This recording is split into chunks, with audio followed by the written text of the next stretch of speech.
All right, we're back. Welcome into the Rise and Grind Morning Show, take 2. All right, let's get it rolling, Riley. How are you this morning?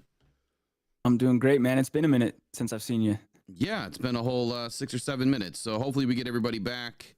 Apologize about the issues. Hopefully this time everything will be all good. Just let us know in the chat if it looks better, sounds better. I mean, I know I can't look this much better, but I mean, I'm just kidding. Yeah, let's get it rolling. All right, much better, they say. So, all right, I think those changes I made must have helped, but you got to love YouTube. They like to suck the bandwidth out of you, literally. So, all right, it's the Rise and Grind Morning Show. It is Detroit Lions news and rumors every single day, Monday through Friday from 8 a.m. to 10 a.m. Matter of fact, I was going to share something last night, and this is how it all started. So last night, I was taking some pictures of all these mini helmets that I've got lined up to give away. It's going to be the Super Bowl Super Helmet giveaway. I don't know. I could probably come up with a better name. But I'm trying to give away 12 mini helmets between now and Sunday night. 12. So that means we need at least 10,000 subscribers to get it done. If you guys haven't subscribed, I don't know why you haven't. But I want to beat another channel that's also racing to 10K. So I'm going to give out at least $1,500 worth of stuff to do it. I need your help. Share the stream. Invite your friends. Tell them to subscribe. Stay subscribed, obviously. 12 mini helmets between now and Sunday. It's going to be totally random. Every 100 subscribers, it's going to trigger a new mini helmet. So what is the count right now? What are we at? I think we're, I don't know. 8.46. Okay. So we're close. So closing in. Okay, so I'm gonna have to bump it up. We're gonna do 15 mini helmets, and the first one's gonna trigger at 8,500, and then after that, every 100 after that, we're gonna do a mini helmet giveaway. So we're gonna try to clean out the closet and get all of these mini helmets. Panay Sewell, Chris Spielman. I got some other random ones in there too. We're gonna give them away, courtesy of Pro Sports Zone, of course. If you're looking for places to shop, that is the #1 place to find all of your Detroit Lions merch. Pro Sports Zone in Livonia. Go check out John Yu. Looks like we don't have a lot of viewers this morning. Looks like we lost a lot of people today. So hopefully they come back. So let's get it kicked off. Riley, what do you got to start us off with NFL news today? Yeah, I want to say very first, it's one of the coolest things for me has been seeing all the people that have received these helmets that you're talking about so far. I know a good friend of the show, Jack Rumsey. I mean, he sent it to me as soon as he got it, and he was like, dude, this is the coolest piece of merch that I've got now. So yeah, that's those things are awesome, man. Will's doing a great thing for us. Chris Spielman, as he said, Panay Sewell, please hit that subscribe button for us, man, and join the show and help us out. Now, yesterday, coming out of New Orleans, we are now underway with the Super Bowl prep, the Super Bowl press conferences and media sessions. And Andy Reid confirmed yesterday for the Kansas City Chiefs that he will be back. I didn't even know if that was up in the air. I guess at this point for him, maybe he's taking it on a year-to-year basis. But Reid said Tuesday, yes, I will be back. Now, he turned 67 in March, second oldest coach in the NFL behind Pete Carroll, who's 73. But Andy Reid said he likes what he does so much he wants to keep doing it. He said he is not motivated by becoming the all-time winningest coach or surpassing Bill Belichick as the greatest of all time. He said, that's not part of it. I just enjoy teaching. I don't get caught up much in the stats or the records. I enjoy being around the guys. I enjoy football, the game. You can't put in the hours we do and not enjoy it. I love the game. So Andy Reid, not much needs to be said. His record and resume speaks for itself. One of the best coaches we've ever seen. And as I started thinking about the 4 coaches, particularly in that division, the other that was mentioned there was Pete Carroll. But then you've also got Jim Harbaugh for the Chargers, Sean Payton for the Denver Broncos. So it begs the question, is this the best set of head coaches in any division in the NFL? I would like to see what you think, and then also what the chat thinks. I think it's probably 1 through 4. This might be the strongest set of coaches throughout the whole NFL.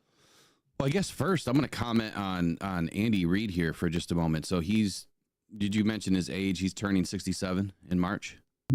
Correct. Yep. Yeah. So, I mean, he's not the oldest coach. I mean, right now, Pete Carroll's obviously the oldest coach at age 73. But for Andy Reid to say that he doesn't care about the records or the accolades and all this other stuff that comes with it, he's full of it.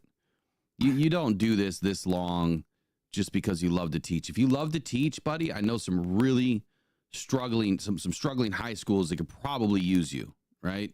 That's where you love to teach.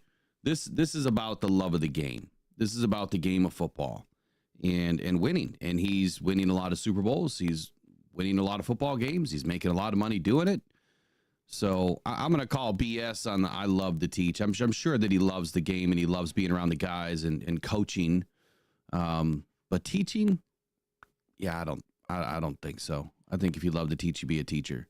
But he is one of the best to do it. And to your other question here, obviously, this is a division now that is getting loaded. I mean, it's completely loaded. Who are the coaches again? So we have Harbaugh.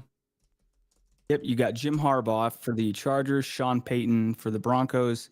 Pete Carroll just took over in Vegas for the Raiders, and then Andy Reid. And so all four of those guys have coached in a Super Bowl, and three of the four have won the Super Bowl. So who's taken over in I forgot who's taken over for the Raiders? Pete Carroll. Pete Carroll, that's right. I don't know why I just said that. I don't know why I just forgot. Excuse my mind. No, you're good, man. Yeah, so Andy Reid, I mean, obviously he's probably at the top of the NFL right now. I mean, I don't think there's any question to that. He's built a dynasty in Kansas City. He's a perfect coach for Patrick Mahomes and the rest of the players on that team. They've won 6 straight games since losing to the Raiders on Christmas Day, and now they're on their way to another Super Bowl. So he's clearly doing something right. It's a good mixture of coaching. It's a great mixture of athletic ability and coaching. You know, they've lost plenty of coaches. Matter of fact, wasn't Eric Bieniemy their offensive play caller just a few seasons ago when they won a Super Bowl? He was, yes. He was one of the ones that was constantly in the head coaching conversation and all that. Yeah. Where's he going now? He is a running back coach. This was just as of a few days ago. He is now in Chicago with Ben Johnson. Exactly. I don't like that. I think Eric Bieniemy is super talented. The fact that Ben Johnson was able to lure him to Chicago, Chicago's building something right now, and I'm telling you right now that we need to be concerned because they're building, and then they're building fast. We'll see if Ben Johnson can step out of his own way though. But I'll come back to that. Jim Harbaugh. Jim's been in the NFL now twice, right? He left. He went to Michigan. Had to cheat to get their win, but. Anyway, he got shooed back out of the NC2AA and headed to the NFL, where he's now with the Bolts. 10 seasons in the NFL. He's built different, they would say. Just like they say about U of M, they're just built different.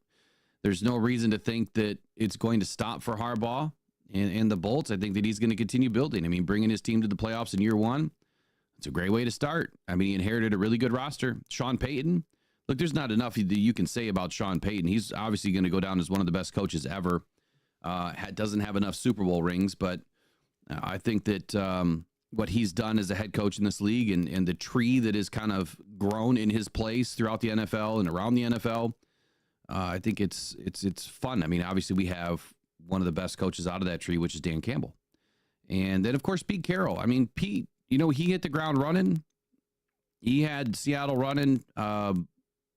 Winning lots of games, Super Bowl, and then it just kind of slowly faded to nothing. And now he's back. He's got a bunch of money and a bunch of picks. It'll be interesting to see what the Raiders do. But I would say yes, from a knowledge perspective, from years on the job, collectively, yeah, this is a very loaded AFC West division of coaches. It's definitely one of the best. Where would you put the North? I'm curious. Where would you put the North in the conversation? Yeah, that's a great question. I was kind of going through it. I mean, they're up there. I mean, they're if not the next best, because again, the only one that we don't know is Ben Johnson. But what we've seen from Kevin O'Connell, what we've seen from Dan Campbell and Matt LaFleur, I mean, there's just, you can go through the divisions, right? In the NFC West, you've got McVay, you've got Shanahan. Just tons of really good coaches, and a lot of them are young. I'm getting to the point now where some of these guys are not too much older than me, and so it's just crazy how fast time goes. But I think the NFC North and the AFC West are the top two. If you're just looking through 1 through 4 at in terms of the head coaches. I wish I would have been prepared for this. Like that we could have gone a little bit deeper into the coaches around the league, and maybe we'll revisit this and go into the coaches around the league, especially when we hit the off season. So Jack McMurtry, if I pronounced your last name correctly, my screen's a little small this morning. Everything's discombobulated for me. We normally take phone calls. Right now, I don't have it plugged in because everything is moved around, and I don't know where my cord is. But I want to start taking phone calls. So the phone lines have got to get open every day from 8:30 to 9:30. You guys need to call in and start talking about these things. Let's have these segments together where everybody else can hear you, and it's not just me all the time. Like, other fans want to hear what other fans are thinking. So tomorrow, phone lines will be open. The phone number's always listed in the top of the screen, and you can call in, and we'll bring you right in as soon as we can. So normally, Jack, you could call in, and if you want to come on live on video, we have to take an off-air meeting before we can do that, so I can get to know you and figure out who you are, and then we'll bring you in. That invitation's always been open to everybody. So top 10 teams for Myles Garrett. So I started going through this yesterday, and I didn't get through all top 10. And I reposted the video last night of our conversation yesterday, Riley, and somehow it got posted as a premiere. I don't do premieres, and so I'm in Meijer shopping, picking up some prescriptions, and I see Will Rock has a premiere coming up. I'm like, what is this? So anyway, I got on. It was kind of cool to do it. And then this morning, Amon-Ra St. Brown did a premiere, and those lazy sons of bitches, they're in LA. It's 3 a.m. They're not up. They didn't answer one chat question, nothing. So that they're not up. I guess that's the whole basis of a premiere, is that you're going to communicate with your audience. And so anyway, I had a good time in the premiere yesterday. Maybe I'll do some more in the future. I'll definitely be in the chat, hanging out, because I think that's what makes a premiere, right? So yesterday, I didn't get through the top 10. So Atlanta was number 1, Buffalo number 2, Chicago number 3, and then the Lions were number 4. We had a lot of conversation yesterday about, this pick, that pick, this player, that player, what's it going to take? But then you have the Green Bay Packers as number 5. But at the end of the day yesterday, what I kept seeing as more information kept pouring out, that the Lions are the heavy favorite, right? And that's why I put that on the thumb yesterday, that the Lions are the heavy favorite right now. Doesn't mean that it's going to happen. They're just the heavy favorite from a contender standpoint that has the ability to do it in a very attractive roster to the likes of Myles Garrett. Number 6 was the Indianapolis Colts. Number 7 was the LA Chargers. Number 8 was the Patriots. Number 9 was the Niners. And number 10 was the Commanders. If I were to reorganize these, here's where I would put them. If you were to go from best to worst landing spots for Myles Garrett, I hate to say it, Washington would be number 1. Washington would be number 1 to me because they've got a young, exciting quarterback that is, they've got a Dan Quinn that is all defense, and they have some pieces. They definitely have some pieces, and they can run it right back in 2025 and 2026. The Lions would be number 2 from a fit standpoint, and we have the ability to make it happen, and we're contenders. Number 3 for me, honestly, and I hate to even do this, but it would be the Bills. But I don't think giving up AJ Epinesa or, Kaiir Elam would be smart. And then number 4, it's the Bears. Those are my top 4 picks. Those are my top 4 landing spots for Myles Garrett. And we might talk more about Myles Garrett later on today, but I'm going to try to stay away from it a little bit just because nothing's happening right now. And it's just all talk, right? We could talk about it all day, but I'm just not going to. Do you agree or disagree with the reorder there of the top 4? Yeah, I think so. I think it's it's hard to argue against. And I know I saw you sent me one yesterday too from the possibility of even Minnesota. That made a lot of sense to me. Now, as far as they're not going to trade JJ McCarthy, so that, but it's a pitch that you can at least kind of be sold on if you're saying, hey, that solves two problems in one. You could keep Darnold, have Garrett, and then Cleveland starts over at quarterback. But we know our friend Thor and a lot of Minnesota contingency, they are saying that JJ is the guy no matter what. So the 4 that you've organized, I think makes sense. I would hate to see him in Chicago. Be interesting to see. I just hope he goes somewhere other than in our division. Unless he's on our team, the proposed trade there was, if it were the Lions, a 2025 first and third, a 2026 first, and Hendon Hooker. So you kind of jumped ahead for me. So I guess we'll pull that in now. The Rich Eisen overreaction Tuesdays. He talks about Myles Garrett, and he talks about a landing spot. This one kind of made a ton of sense. So my 5th option would have been the Minnesota Vikings. 6, to somebody in the chat, would have been the Broncos. But let's listen to Rich Eisen for a moment, and let's hear what he had to say about the potential for Myles Garrett. Here we go. Oh my God! 3/4 of the way.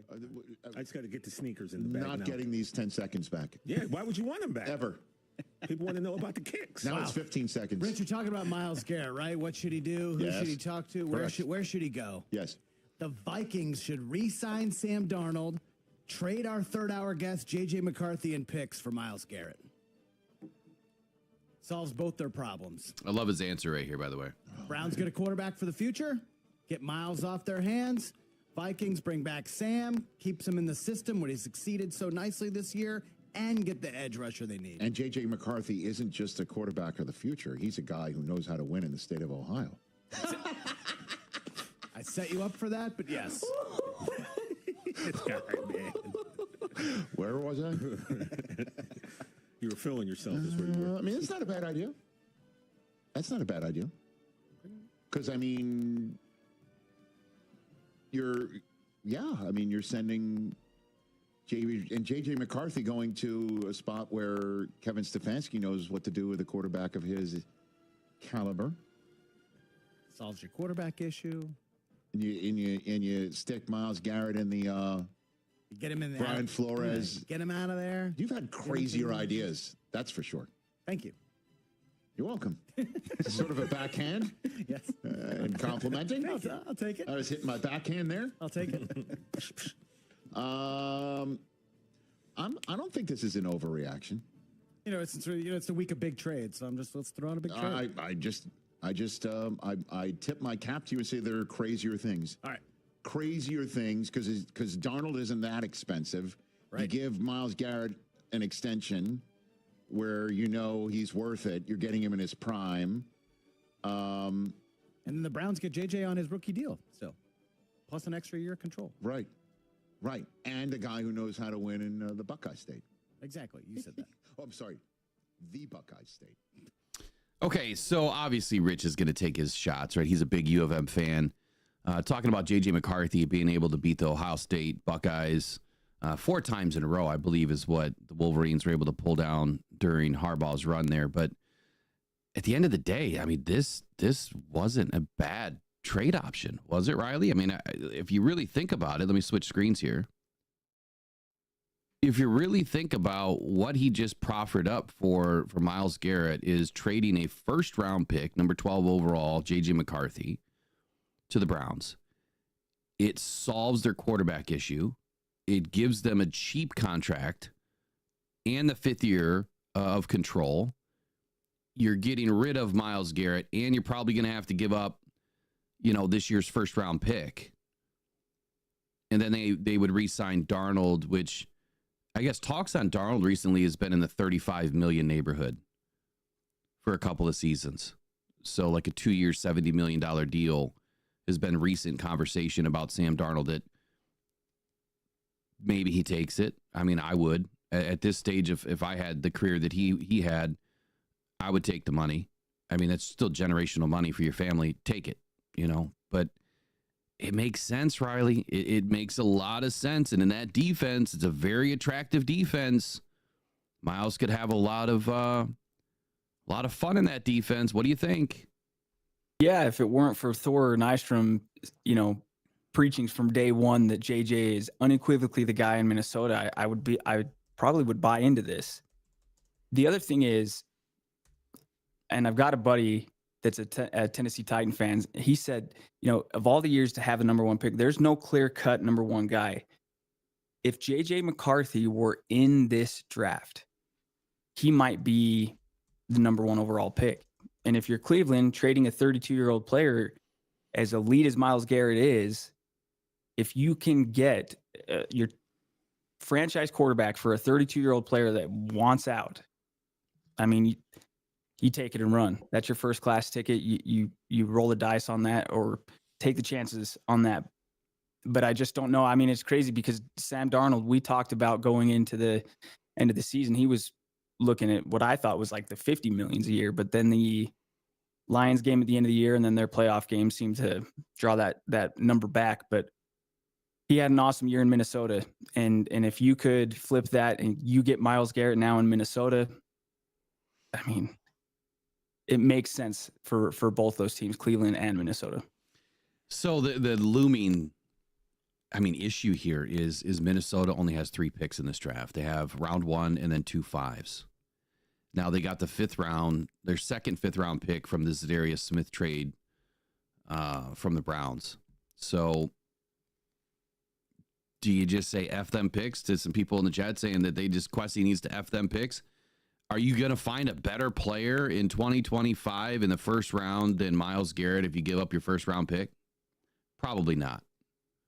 Right? So if you had to give up your first round pick, JJ McCarthy, and then probably a future second, they might buy into that. If they believe that JJ McCarthy is a first round talent, so there's your first round pick, plus he's a player on a cheap contract, you're going to give up your first round pick in 2025 and then probably a second round pick in 2026, assuming they have one. I don't know if they have one in 2025. I assume they do, or 2026. That might move the needle. That might get it done. And then, Peter Van Larhoven in the chat says that, part of the Garrett trade that people aren't talking about is that Myles might want a extension. Mm-hmm. I haven't seen or heard much of this conversation of extension. He has 2 years left on his deal already. So I bet teams would want to extend him. They'd want to renegotiate this contract. Why wouldn't you? You want to make it fit with what your structure is already and what you had planned. Absorbing a big contract like this takes a lot of moving pieces. And the potential to lose some players or lose some picks. And I do want to talk about that component, of this whole trade scenario is Brad Holmes. Why, I'm going to skip down into some Detroit Lions news, Riley. Why, and I'm just going to move it right up in the NFL news. So why would it make sense for Brad Holmes to F them picks? But before I get into that, do you think that a possible trade between Minnesota and the Browns, do you think it's even possible? Given that scenario, JJ McCarthy, a first round this year and a second round pick next year. I would say plausible. Yes. I am convinced that they are rolling with McCarthy. I don't know if there's a team that's pitched or hitched their wagon more to a player than Minnesota with McCarthy. And then I do want to point out in the chat, Peter Van Larhoven and J-Rod corrected me. I don't know why I said Myles is 32. He's 29. Yeah, so I appreciate appreciate the correction on that. But it logically makes sense. I just don't think Minnesota is entertaining it. I think that they love JJ McCarthy as much as any team has ever loved a young player. So what's worse for the Lions? Sam Darnold, JJ McCarthy, or Myles Garrett? What's worse if that's on the other side of, on the other sideline? What's worse? It's a great question. I'd rather see him roll with McCarthy than have Darnold back. Darnold, He folded in the playoffs and at the end of the season, but he had a hell of a season. I mean, Yeah, but I get that. But the question is, what as a Lions team, what would you rather face? I guess maybe I should have said it that way. What would you rather face? What's worse? Myles Garrett, Sam Darnold, or JJ McCarthy? I'd rather face JJ. Yeah, I would too. Matter of fact, I'd rather face Sam Darnold because we've already seen what he can do and what he can't do. Great season. Fell apart, at the end of the season. Maybe it doesn't happen again. Maybe it does. Maybe that's just who he is. But let's move into this next segment. And this is just off the cuff type segment here. Why would it make sense for Brad Holmes to F them picks?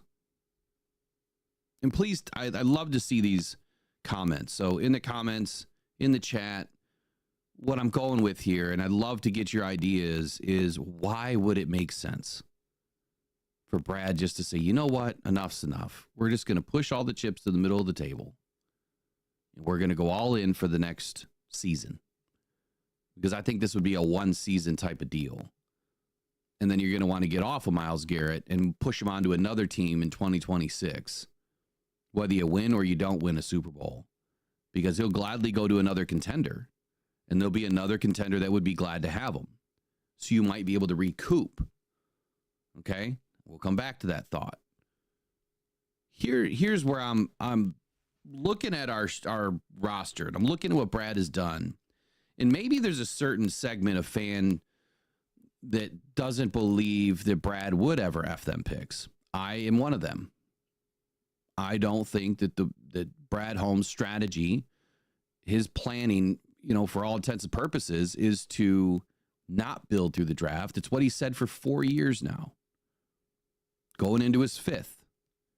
He has stood by, we are going to build this team through the draft. Every year, come free agency, hell or high water, he's done just that. But now you're getting to the point of your roster where you've done so well. How many more rookies are going to make the roster? Well, especially the later round rookies aren't going to make the roster at some point. So maybe you're getting to this point of building this team where you can pull out the big boy bat and take a big swing for a grand slam and F them picks, because now you've got an offense that is set. Even if you lose Patrick and some of the other players on the offensive side of the football that are free agents, that offense is set. Like, we can roll with who we have right now, and we're good. Sam Laporta, Jahmyr Gibbs, David Montgomery, Amon-Ra St. Brown, Jamison Williams. Tell me another better 5 in the league. And then Jared Goff. And a pretty damn good offensive line. Our offense is good. So you really don't have to go draft a whole lot in the offensive side of the football this year. You don't have to. I think that we will get at least one, but depending on what happens with this trade or no trade. So that's the defensive side of the football. That's where the Lions probably need the most help this year, and a lot of depth, because we have a lot of free agents on the defensive side of the football. So where can Brad say F them picks would be, you know what, I can take a swing here, because there's not a better player out there than Myles Garrett. They could join this team and be an immediate impact, but I'm going to lose 15 years of my future if I do that, potentially. And what I mean by that is, if it did take 3 picks, you're going to lose 15 years of cheap contracts by 3 players. That's really effing those picks. Okay, let's say it takes 2 firsts and a second, or 2 firsts and a third. Well, now you just lost 14 years of really high quality players. Now, you don't know if every player is going to work out. You don't know if the first round pick you take isn't going to rip his Achilles in the first year. And you don't know if the second round pick that you've taken in back-to-back years is ever really going to hit the field. And Levi Onwuzurike and Josh Pascal, who took, plenty of time to kind of get their act together and show up on the football field. Brad's worst pick has been the second round until they finally started to come around this year. So when you look at all of these different scenarios, I think that this roster is getting to a point where you can go F them picks just once. It's not what I would do. I would still continue to build through the draft. But I think that's where it makes sense to me. So, Riley, what do you think about that scenario where maybe it's the roster that is telling you at a point you can take a big swing, but you better hit, like you better knock it out the park. Because if you don't, if you go all in this year and you F your picks for the next 2-3 seasons of first and second round talent, man, did you just set yourself back, and you are going to be right back in the doghouse with dead cap and issues for the next 10 seasons trying to dig out. And that's what I worry about the most. Exactly. It would be counterintuitive to everything as far as the structure, the way that they've been building this team since Brad Holmes took over as the GM. But I do think, look, if I got the notification Lions trade for Myles Garrett, I mean, I'm going to be pretty excited. I'm going to be pretty happy. I would rather the Lions win one Super Bowl and then be bad for 10 years than them have like a 70% shot on over a 5-year stretch. You know what I mean? I want a Super Bowl no matter what it takes, but you just don't know. It's such a risk. And so it is kind of a back and forth. If you just have to trust his decision making on it. Again, yeah, if we acquired Myles Garrett, I'd be as happy as anybody.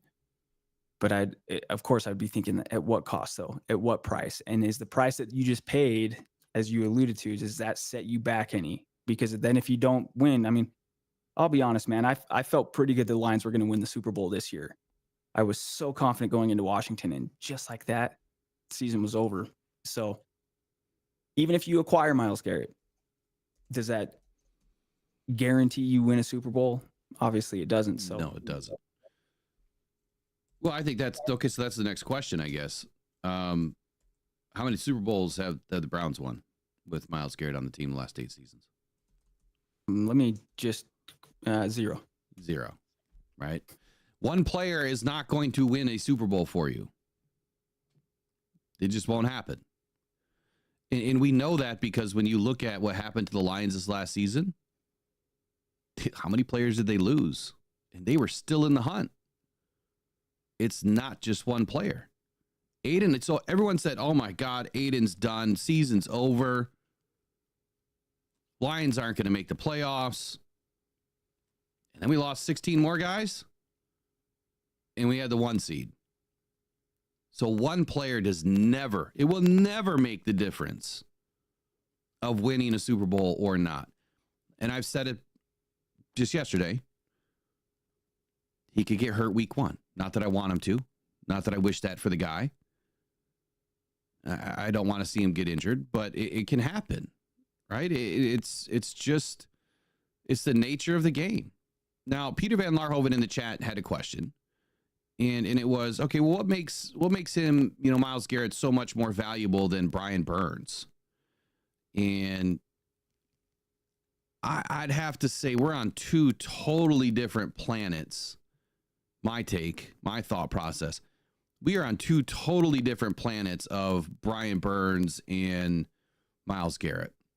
Brian Burns is an outside linebacker, plays up on the, on the line, plays off ball at times. Myles Garrett is just your big defensive end, right? That's just what he does. He's not a linebacker. He's not a speed guy. Size wise, they're not even really close. I mean, Brian Burns is 6'5", 250. Garrett 6'4", 272. And when you look at their production, it's not close. I mean, Myles Garrett is hands down an elite player. Brian Burns is a great player, but I would not put him in an elite category next to Myles. I wouldn't even compare him at all. So I think that, when Brian Burns got traded, what was it, a 2nd and a 5th, did you say? Is that what they pulled for him, a 2nd and a 5th? I would have to go back and look at the trade and look at what Brian Burns' contract was. But I think he signed an extension, did he not? I think he signed an extension. Yeah, Panthers traded Burns, the 16th pick, for a 2024 second round pick and 2025 fifth. And it's crazy because I remember, I'm pretty sure the Rams at one point offered multiple firsts, but then he ultimately went for a 2024 second and 2025 fifth. And that's something to keep in the back of your mind too. So when the Rams offered 2 first-round picks for Burns, they turned it down. Mm-hmm. They were never going to trade Burns. Same thing happened with Garrett this last year. They were offered 2 first-round picks for Garrett. Barry turned it down. It could get to a point now where the other 31 teams are saying, we got you by the balls, Barry. Garrett wants out. He's going to sit out. You won't have the player on the field.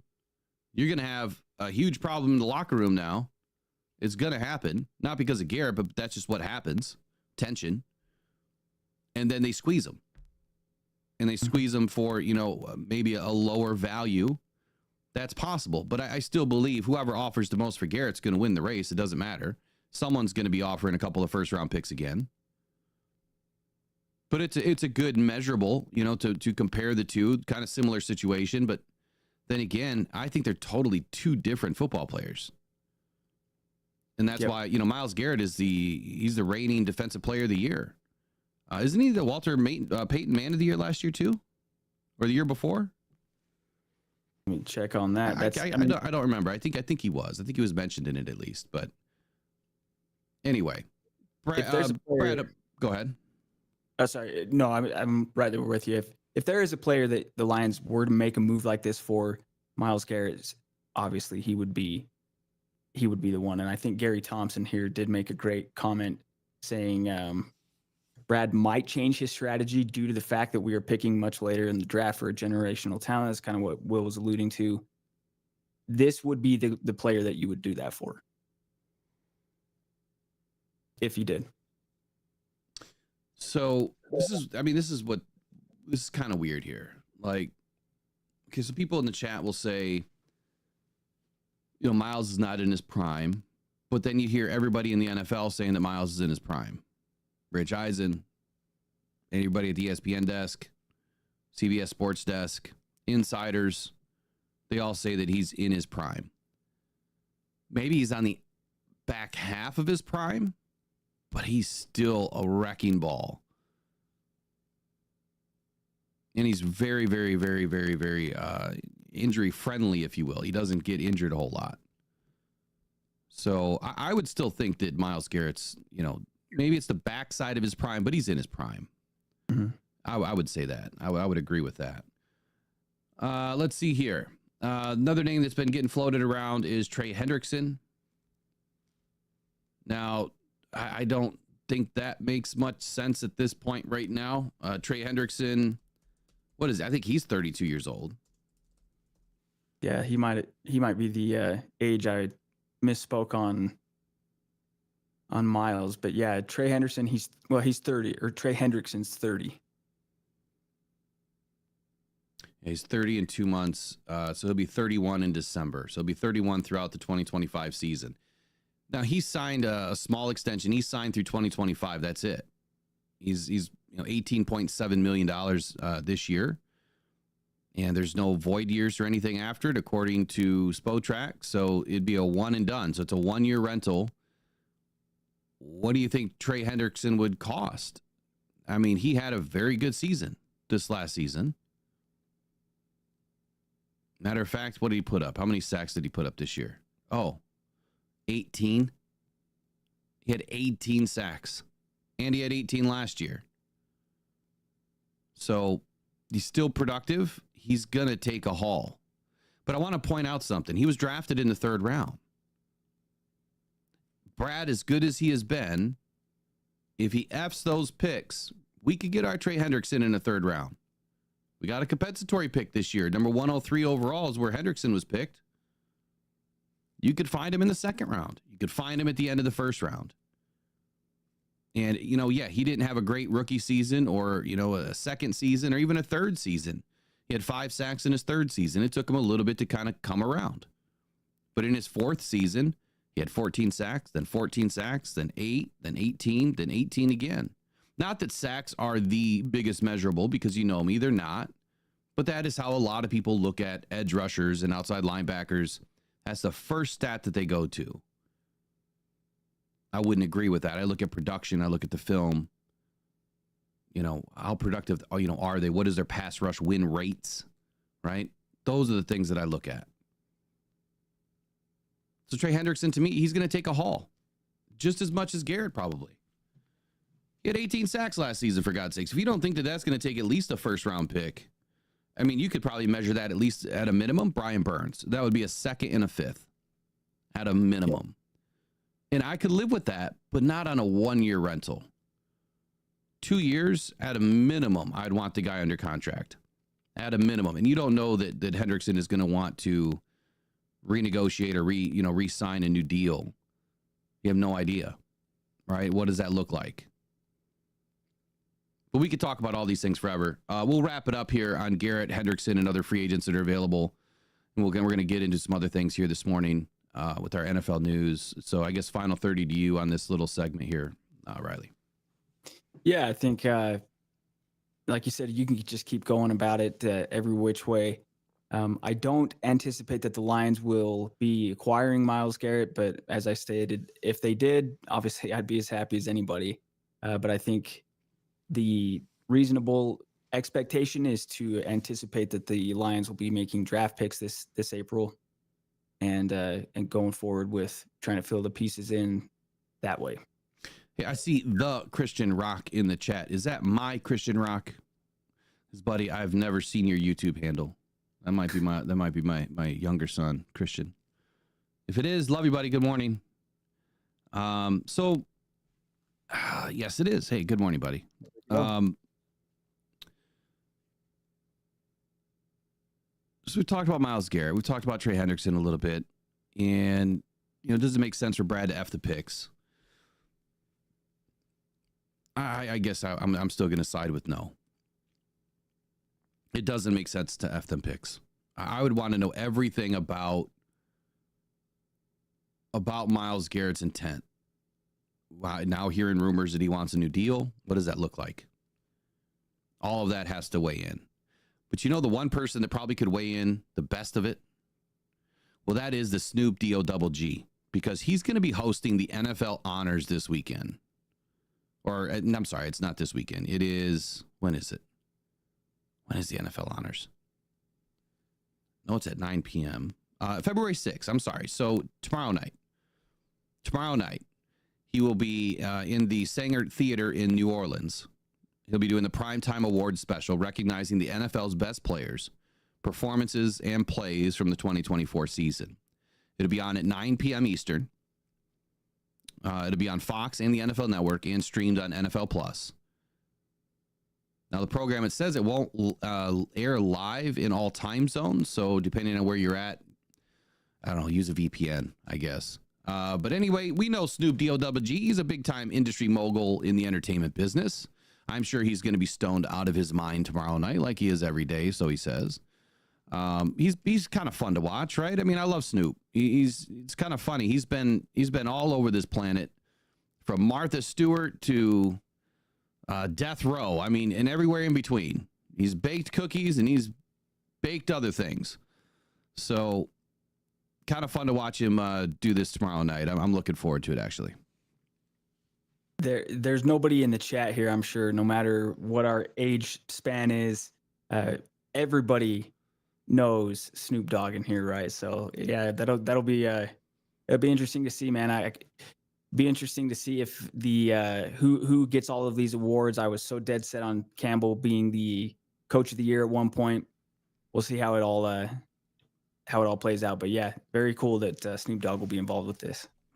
Yeah. So the awards announced tomorrow. You've got the AP Most Valuable Player. You've got AP Coach of the Year, Comeback Player of the Year, Offensive Player of the Year, Defensive Player of the Year, Offensive Rookie of the Year, Defensive Rookie of the Year. And then you've got the Next Gen Stats Moment of the Year. And I'm going to say I know what that play is. That is going to be the Saquon Barkley jumping backwards. Has to be.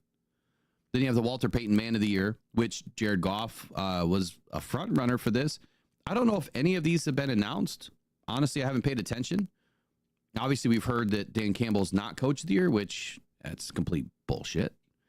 But you also had the Pro Football Hall of Fame class of 24. You have the FedEx Air and Ground Players Salute to Service Award, the NFL Latino Youth Honors. You have Art Rooney Sportsmanship Award, the Deacon Jones Sack Leader, the AP Assistant Coach of the Year, NFL Fan of the Year. Good luck to Megan Stefanski, and the NFL Flag Players of the Year Award presented by Toyota. So a lot of awards. Snoop Dogg will be handing out tomorrow night. Snoop D double Jizzy. Snoop D-O double G, man. That's interesting consolation, though. We didn't get the Super Bowl, didn't get Coach of the Year, but we did get Jared Goff winning the Senior Bowl or Pro Bowl MVP, and when we get Snoop Dogg, and Mike P says I look like I'm in a cave here. I was like, this is my cave studio. I don't have the Will Rock set up the studio, but he's helped me get to the point I'm at now. And then Trey says I need to get some Lions gear. I have Lions gear. I just need to wear some, which I will for one of these upcoming shows. Not that anybody really cares about what I'm wearing, but I do have Lions gear. I am a Detroit Lions fan, just to be clear for everybody. I mean, if you really want to know what we're wearing, I mean, you can't see below, right? So you never know. I could be sitting here in underwear for everybody. You just don't know, right? Who cares what you're wearing, man? Lions gear doesn't matter. We're here to represent either way. So I found this interesting article last night, and let me open it up. I know this can be touchy subjects. I'm sorry, this morning. Last night feels like this morning when you're up at 5 a.m. every day, going to bed at almost 2 a.m., screwing with your studio. Yeah, 3 hours of sleep. That's me today. 3 hours of sleep. But talking about the black NFL players offering their survey responses and broader thoughts on a lack of black head coaches. Now, this has been a consistent measuring stick within the NFL to how are they performing within the Rooney Rule, right? The Rooney Rule, we've talked a lot about it this season because of Aaron Glenn and what the impact of what that is for the Lions with the 2 third-round picks and the potential of, GMs like, future GMs and what that could have done, or other personnel in the executive office that you may lose to GM positions and getting third-round picks. So I thought it was interesting. It was an interesting read, and I'm just going to kind of go through it. No agendas or anything. I just want to kind of go through it. Oh, where did there was votes in here. So players were asked survey questions. Not everyone answered all of them. But here we'll start with the first one. Do you want to be an NFL head coach one day? 25 said yes. 40 said no. One of them wasn't sure. Second question. Were you discouraged or disappointed by the current number of NFL head coaches who were black? 7 entering the 2024 season. 23 said yes. 37 said no. 4 were not sure.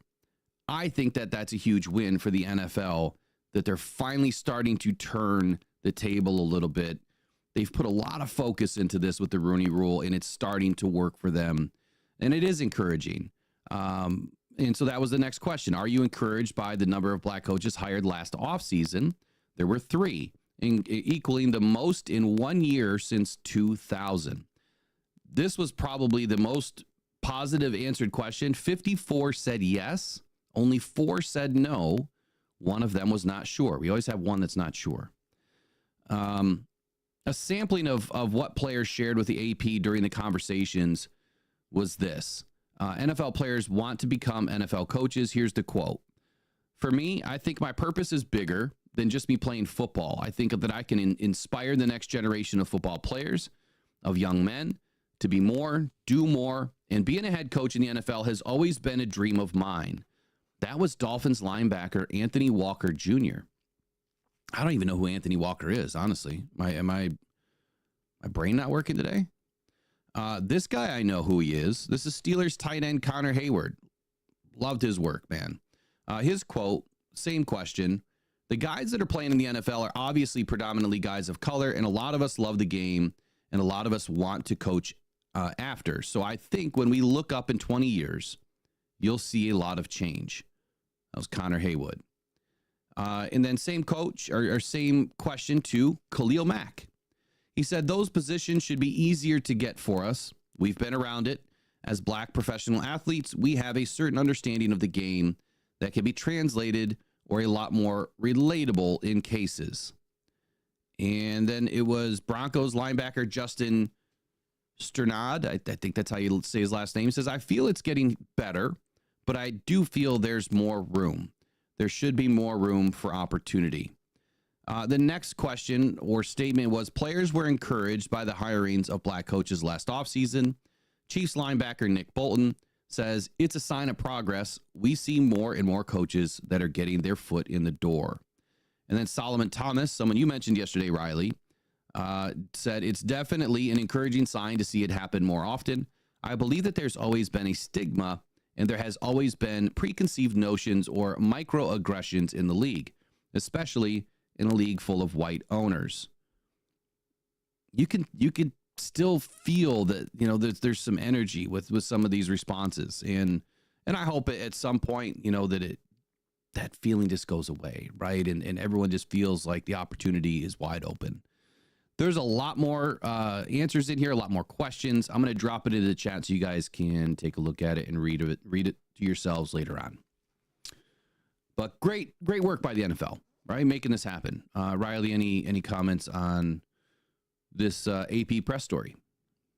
Yeah, just right there with you. You just seems like it's a continual work in progress, but absolutely want to get it to a point where, you know, quality is important. I don't know if I can say anything more than that, but good to see the progress that has been made so far, and you got a little bit more to keep going. Absolutely. Let's see here. What do we have in the chat today? Hey, Eric's in the chat this morning. Yeah, says, I'm driving to Minneapolis, currently getting on a plane to Michigan this afternoon. Good work. Hope you had a fun trip. I saw like one video. It popped up. I'm not on Facebook, but it popped up. I think it was on Facebook. He was looking at some rocks. Pretty cool looking stuff. So Riley, what's up next for Detroit Lions news? Yeah, let's go to, let's see, get my link here pulled up, and it just disappeared on me. Give me one sec. It's funny when you told me Eric was going, I know he does rocks, obviously. I thought it was, for whatever reason, my brain computed. My dad's a bass player. He plays in a rock band. I thought you were saying that Eric was going on like a 2-week band tour or something like that. Oh, I guess he's going to playing rock music. So I thought he was going there. But let's go here for the Lions. Now, Jared Goff made some comments. Again, just going back to Ben Johnson. Now, this is just an interesting angle for me because we know how much Jared Goff got along with Ben Johnson, how pivotal of a role Ben Johnson played in Jared Goff's growth. Goff said he's a hell of a coach. He's a guy that's made a ton of difference in my career. I'm obviously a big fan of his. I was just joking with him. I wish we didn't have to be in our division, or he didn't have to be in our division, so I didn't have to try to beat him twice a year. Just continuing on this trajectory and career arc for Jared Goff, there's just now another element of he has something to prove. Can he do this without Ben Johnson? I am a confident advocate that he can, and obviously it's a division opponent, but I feel very confident that Jared Goff is going to have those 2 Chicago games circled as those are games he's going to want to perform his absolute best this upcoming season. Trust me, he's got those games circled on his calendar, and he's going to want, with a burning desire, to make sure he plays well and beats Ben Johnson. So, like, I'm not sure which one you're on here. Are you on the Goff has Chicago Bears circled on his calendar, the burning desire, or is this fully supportive of John Morton? Okay. Yeah. Yep. So you're on the second one. So as far as, you know, him being supportive, look, I get it. Jared's going to say the PC thing, but you know damn well deep down he's probably pissed as hell at Ben Johnson right now, taking all of this stuff that they've put together. And you have to remember too that Ben Johnson's offense is not all Ben Johnson. It started with Dan Campbell. It was added to by Jared Goff. And then Ben Johnson became part of the process. So what Ben has learned is a lot of Dan Campbell and Jared Goff putting together this offense. Ben put his own wrinkles on it, right? He added to it. But let's not kid ourselves. Dan and Jared made Ben. If Dan and Jared had a baby, it's Ben. That's what I meant to say. So, of course, he's supportive. But there is no try to win. We must win and beat Ben Johnson for the next 4 seasons, and then he can be fired. So, I get it. Be supportive all you want, but I'm not happy about it still. It's still going to tug at me a little bit every day. Winding back in the chat here, in the previous segment, like I said, Scott Young, he said, who cares about skin color if qualified? Hire them. It's really that simple. I couldn't agree more. Mike P., longtime coach, also feels that, it shouldn't matter. If you're qualified, you're qualified. Just get the damn job, right? Everyone should have an opportunity. It's almost like there's this hyper awareness every year during this time of the coaching carousel. And I'm sorry, I'm skipping back to another segment, but it just doesn't, it's never made any sense to me. Why is there so much hyper awareness around the Rooney Rule, right? We talk about it because we have to talk about it, but it shouldn't have to be talked about. Exactly. It shouldn't. Are you qualified? Go interview, right? You shouldn't have to be forced to interview a certain amount of people of color. It should just be done. That's just, there shouldn't even be a conversation. But I'm glad that the NFL is making it a conversation. I'm glad that they're trying to put rules in place. But I think when you force something and it's not natural, I think it can make it worse, right? That's just my personal take. But look, I treat everyone equally, man. I mean, you kind of have to. It's the way I grew up. It's the way I was born. It's the way I was raised. Everyone's equal to me. And I don't think it should be any different in the NFL or anywhere else or any employer, honestly. But anyway, back to what you're saying here about Jared Goff, Ben Johnson. Look, that dude is going to eat a giant turd when we see him because we're going to take him out, man. I'm not worried about Ben. I'm really not. I'm just pissed that he's assembling such a good squad over there of coaches. That's the only thing that I'm worried about is the squad of coaches that he has. What else did you have? Yeah. So, and then this one here kind of ties into Goff also being fully supportive of John Morton. Now we've obviously talked about this here, but there was an interesting little piece here in this article on Goff being supportive of John Morton because it mentions Detroit's new offensive coordinator is widely respected for being able to work with quarterbacks to maximize their strengths. With Goff in his prime, Campbell felt the experienced offensive coach was a perfect hire to navigate the next couple of seasons with the pocket passer. Where Jameson Williams has now earned the trust of the roster and the coaching staff, there's significant excitement regarding what the offense can accomplish next season. And here's the key. Jared Goff's air yards per pass, 6.8, dipped to his lowest mark since 2021.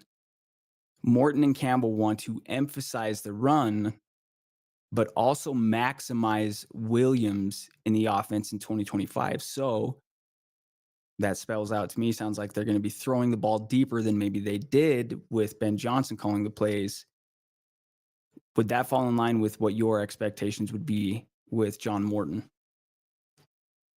Deeper shots. Yeah, so I'm surprised that we didn't have more deep shots this last season. I mean, we still had plenty. Don't get me wrong, but at the same time, I think that his 6.8 yards per pass, I'm not sure where that stat's coming from because that's not Jared Goff's stat. I'm almost positive.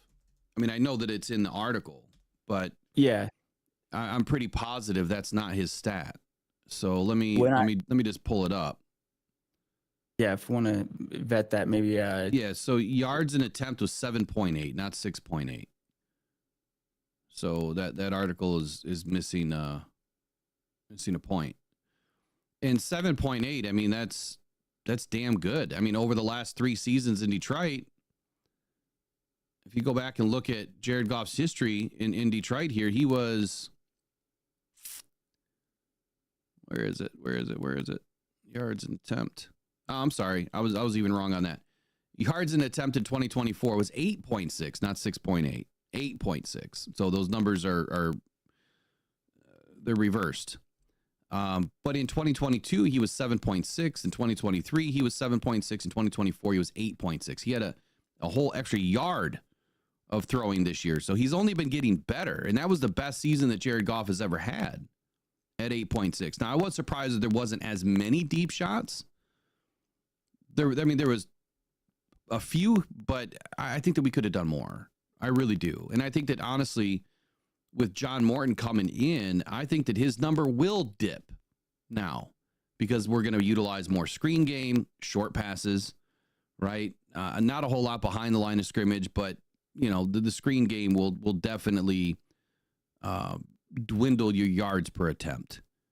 But I think that they're going to be high yak plays, yards after the catch, which is not going to help Jared.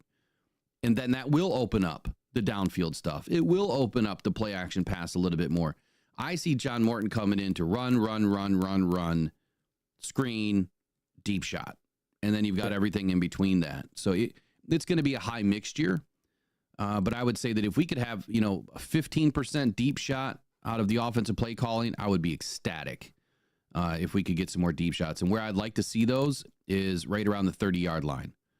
From the 30-yard line and in, you're taking some shots at the end zone. I think that that's where the deep shots need to be. Obviously, if you need a big first down, you need a big first down. But I think that, targeting the end zone more often from further away and not bottling yourself up into the red zone. If you notice this past season, we started to have some trouble in the red zone at times where we were doing great for the majority of the season, but we had trouble at times. And if you're having trouble against a team, well, Einstein always said it best, right? The definition of insanity is doing the same thing over and over and over, expecting the same result. Well, if you do the same thing over and over in a game and you're getting the same result, at what point are you going to change what you're doing? So start attacking the end zone from the 30-yard line and in, or the 35-yard line and in, and not bottle yourself up into the red zone. I'm excited to see what Morton's going to bring, and I'm really excited to see the wrinkle of Shaw, because Shaw and Amon-Ra St. Brown have been working together since high school for Amon-Ra St. Brown. He's known him that long. So it'd be interesting to see what happens. Yep, I think that's perfectly said. I love what you said. Run, screen, deep shot. And that actually makes sense. You just had the number one offense in the NFL, and you're bringing all your guys back. So he's going to have his own wrinkles in it, but it's not like they're coming in to reinvent the wheel, right? So I think you're exactly right. Do us a favor. We've got 53 likes on the stream, about 100 viewers. If you guys could just get it up to 75, we will turn ads off for you. I'm going to run a little over today since we got a late start. I know Riley's got to bounce to work at some point. But it is 9:24 in the morning. We're going to take a quick 30-second break. We'll be right back and get into the rest of the segments here. And you want the latest news and rumors on your Detroit Lions. Head to sportspider.com. That's sports, SPYDER.com, where you can get your Lions news and all your sports in one place. Man, this site is packed with your favorite podcasts, live news, articles from local writers, and insiders, all updating in real time. Not just the Lions, every major sports team, including MMA, UFC, and so much more. Don't want to waste time searching? Sign up for free. Create your ultimate sports news hub. You control what hits your feed at SportsSpider, your number one source for all your sports. Visit sportspider.com today, right after the show. SportSpider, man, I love it. Used to be my daily. It still is. It is a great source, man. I really like using SportSpider. It puts everything in front of you. But now I have so many different subscriptions. It is hard. You can't get all your subscriptions on SportSpider. So I visit them every day. I use them every day. But having to go through all the subscriptions to find certain things, man, it kind of takes a lot of energy to get all the news. And SportSpider puts it all in one place for you to find it. You just got to make sure you have your subscriptions in line so that you can open up everything. What's up next? Let's see. We had one more. And I just moved this screen over. This was Darius Slay. And as I was reading this yesterday, this was funny. So obviously, again, they're in their media portions of things down in New Orleans getting ready. But Darius Slay took an opportunity to discuss his love for the Lions. During his discussion with Dave Burkett, Slay shared what the city of Detroit means to him. Said, quote, "Got nothing but love for Detroit. The Lions, man, for sure. That's the team that took a chance on me, a kid from Brunswick.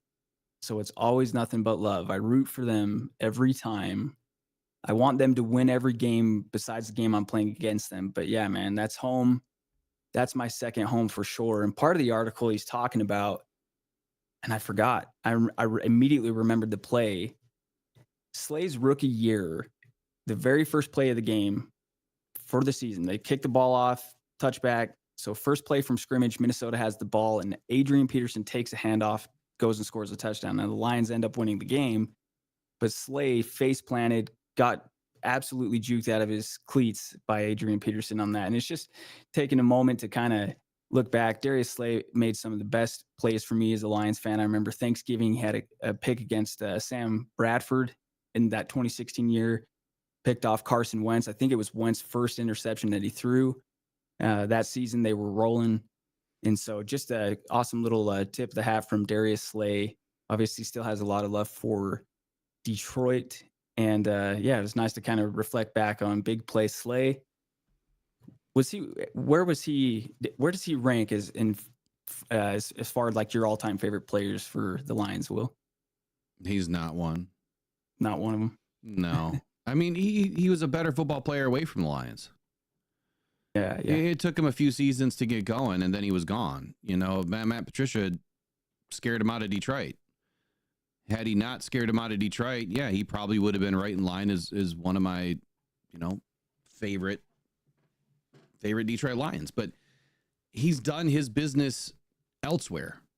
That's fair. I don't think that he's really had great seasons in Detroit. He maybe had one. But yeah, he's done his business elsewhere. I mean, there's no hate on Slay. I think Slay's good dude. I mean, as the article says, which I can't open because for some reason I have 2 accounts with Detroit Free Press. It won't open either one of them. I had the same problem this morning with The Athletic, and I just repurchased it and still had the same problem again. So I don't know what is going on. Maybe it's my ad blocker. Maybe my ad blocker is blocking everything.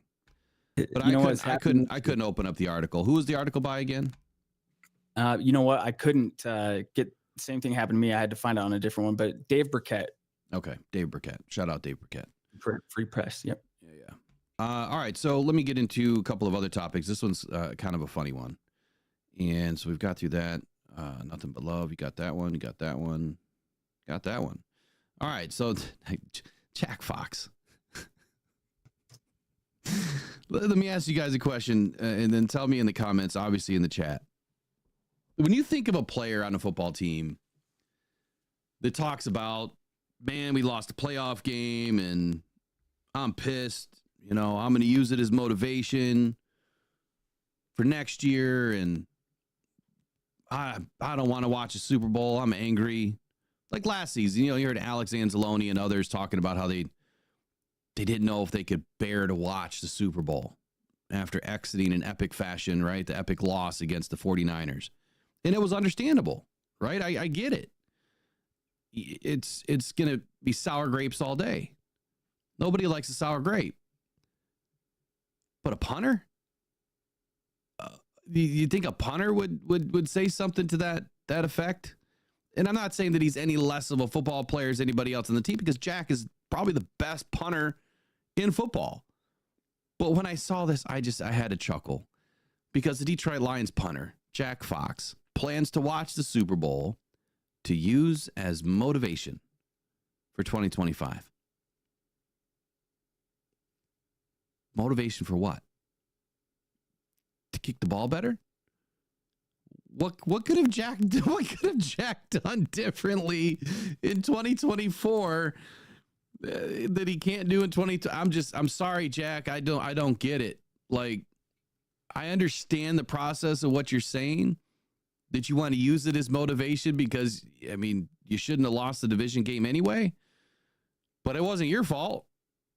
It definitely wasn't your fault. I don't know how Jack could have gotten any better, but anyway, here's what he said. He said, well, he had to sit down. Here, let me just read the damn thing. He says, Detroit Lions punter Jack Fox will sit down Sunday and join millions of people who will tune into the Super Bowl between the Chiefs and the Eagles. But he's not looking forward to it and predicts it will just be painful as tuning into the NFC Championship game last year between the Eagles between the Eagles and Washington this year. The Lions earned the NFC's 1 seed after going 15-2. Obviously, we were upset by Washington in the divisional round. And here's his quote. He says, "It's been tough," Fox said about the earlier than expected end to the season at the grand opening of a Raising Cane's fast food restaurant in Canton. Quote, "Obviously super disappointing how the season ended. For me, it's been really tough to watch older teams or other teams play when our goal is still to be playing right now. It's always really tough when the season's over, but it was probably a little bit tougher this year. I'll probably end up watching. It'll be tough to watch, but I'll watch it," end quote. Using it as motivation. I'm sorry. I don't know why it's funny to me. It's just funny to me that a punter is going to utilize this loss as motivation. So, anyway, I'm just going to turn off ads for the rest of the day. I see we're getting close. I mean, we're only like 10 likes away. Let's get it up. Just step out, smash the like button, subscribe if you haven't, because like I said earlier, I've got all of these mini helmets that I'm trying to give away. Matter of fact, I should just go grab them all to show you, but I've got a ton of them. And we're going to give them away every 100. We want to get to 10,000 by Sunday night. 10,000. So I don't care if you're a Lions fan or not now. I need 10,000 subscribers by Sunday night. And you guys can make it happen. And you'll have a cool chance to get a signed mini helmet by Panay Sewell or Chris Spielman. What's up next? My gosh, I'm so glad that you pointed that out, man. That like I had to double check that I was on mute so I wasn't blowing up the audio. That's one of the funniest things I've seen in a little while on that. So let's see. You had one here. Another piece of Lions news. Looks like, Will. Yeah, I've got a couple more. I forgot you didn't have any other ones left. So flag football. So this is great for women in football. And you know what? This one kind of resonates at my home too, because Megan has never been a football fan, like not a sports person.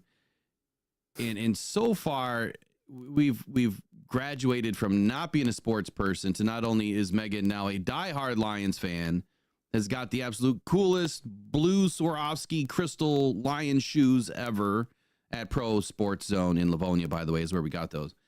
All sorts of Lions gear. Can't get enough of Lions football.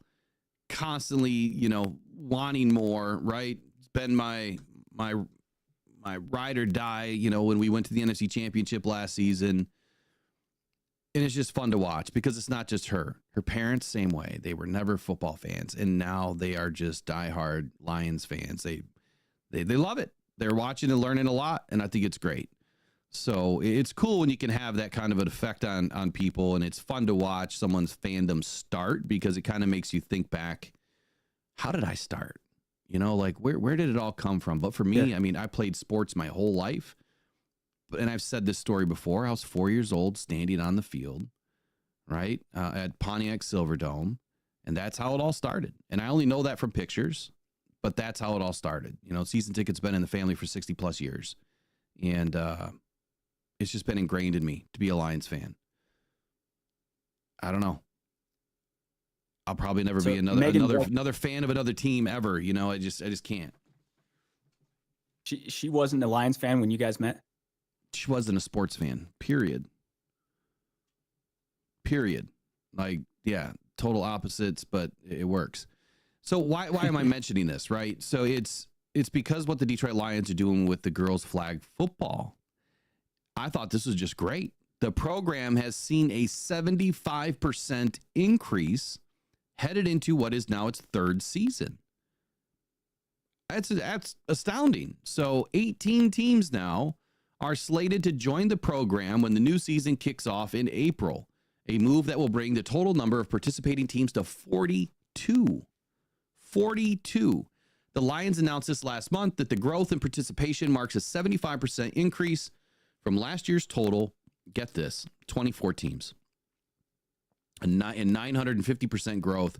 It's 950% growth since the program's inaugural 4 teams started just a few seasons ago. The latest schools to add flag football teams include Allen Park, Belleville, Detroit, Cody, Cristo Rey, Harper Woods, River Rouge, and Saginaw United. So congratulations to all the women and all the schools getting involved in flag football. I think it's fantastic to have more women involved in the sport. It's definitely a growing segment of professional sports. Growing fandom is women, and I think it's absolutely incredible that the Lions are involved in this. So big ups to all them. Absolutely. Well said. Last part of Detroit Lions news, and then we're going to get into the redraft. 5 takeaways. 5 takeaways. This is kind of NFL and Lions news, but 5 takeaways from this week's media sessions, plus the 2025 plans for the Detroit Lions, the Ravens, and Kingsbury.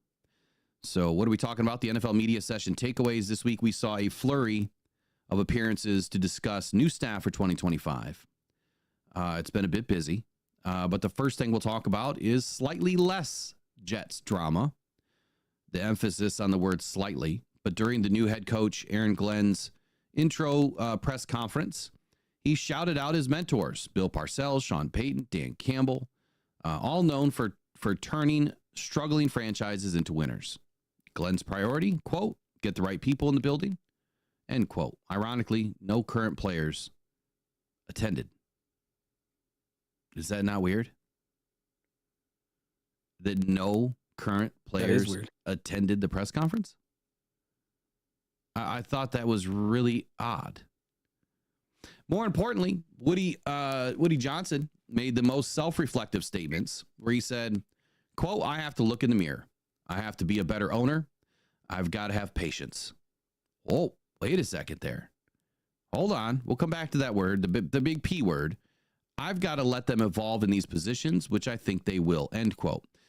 Riley, you may or may not remember, but when we were headed into this transition of the season's closing, Ben and Glenn are on their way to go interview. What is the one thing? Do you remember the one thing that I kept saying about all NFL teams and all coaching opportunities? The most important thing that you can have is what? Oh, man. I normally know all these right off the top of my head. I just said it. It's patience.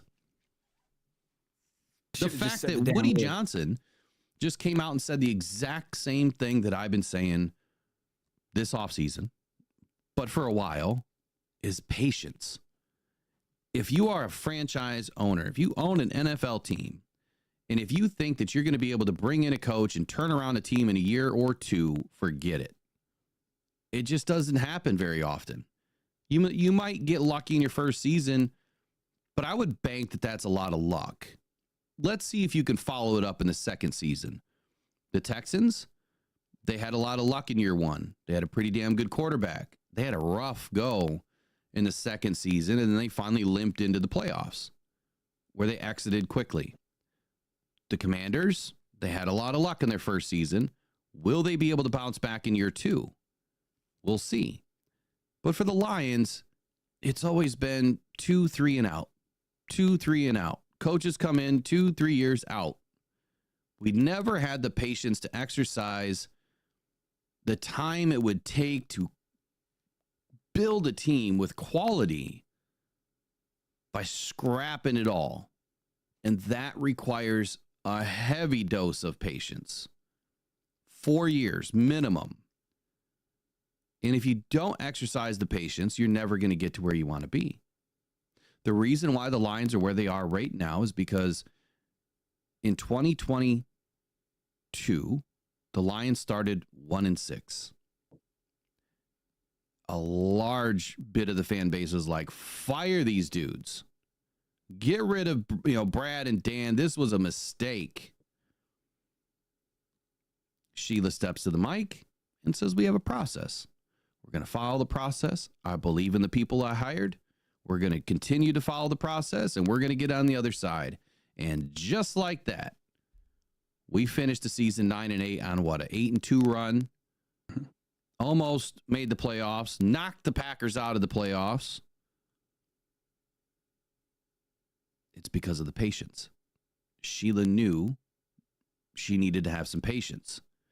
And to tell a fan base that has been struggling for 6 decades to have patience, that took a lot of you-know-what from Sheila, because that's just, that doesn't settle well with a lot of fans. But it's the exact right thing we needed. And what I was saying at the tail end of year 3 was we were half a season away. We needed one more draft to get Brad Holmes and Aaron Glenn the pieces that he needed for the defense, but to get Brad Holmes the rest of, the team put together. And it worked. I mean, it was a spot on call. Couldn't bank on all the injuries, but we were Super Bowl bound this year. We were Super Bowl bound the previous season, but we were missing some pieces still. And a large part of that was growth by Dan Campbell. And so now here we are. We see Woody Johnson taking, I can't believe at his age, he came with this emotional, intelligent statement that he's going to exercise some patience. It's exactly what the Jets need. And if he really does give Aaron Glenn some patience, the Jets will be back. Second takeaway, strong run game in Dallas. So the new head coach, Brian Schottenheimer, quote says, he's proud to say that 2 different times in his career as a coordinator, we led the league in rushing. The running game and the action passing game go hand in hand. So expect the Cowboys to draft a running back. Number 3 takeaway from this week, a quarterback-friendly Raiders team. I thought that Pete Carroll's comment on their never-ending quarterback search illustrated both why he's succeeded and why Las Vegas has struggled. Quote is, quarterback is the hardest position in professional sports to play, so we need to make it as easy for them as possible, and we'll do that by running the football, protecting him, taking care of the ball, playing great defense, and kicking it when we want to kick it. Interesting quote by Pete Carroll. But anyway, he's the oldest coach in the NFL. I think he knows a few things about how to run a football team. Number 4 takeaway, Pittsburgh re-signs Wilson or Justin Fields. Probably not both. But according to the team president, Art Rooney, on Monday, he said that he believes in both impending free agents, but doesn't think that they want to share the same job again next year.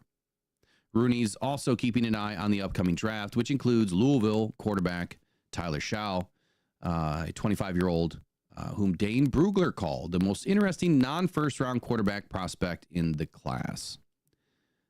My take on this is they're probably going to sign Justin Fields, let Wilson walk.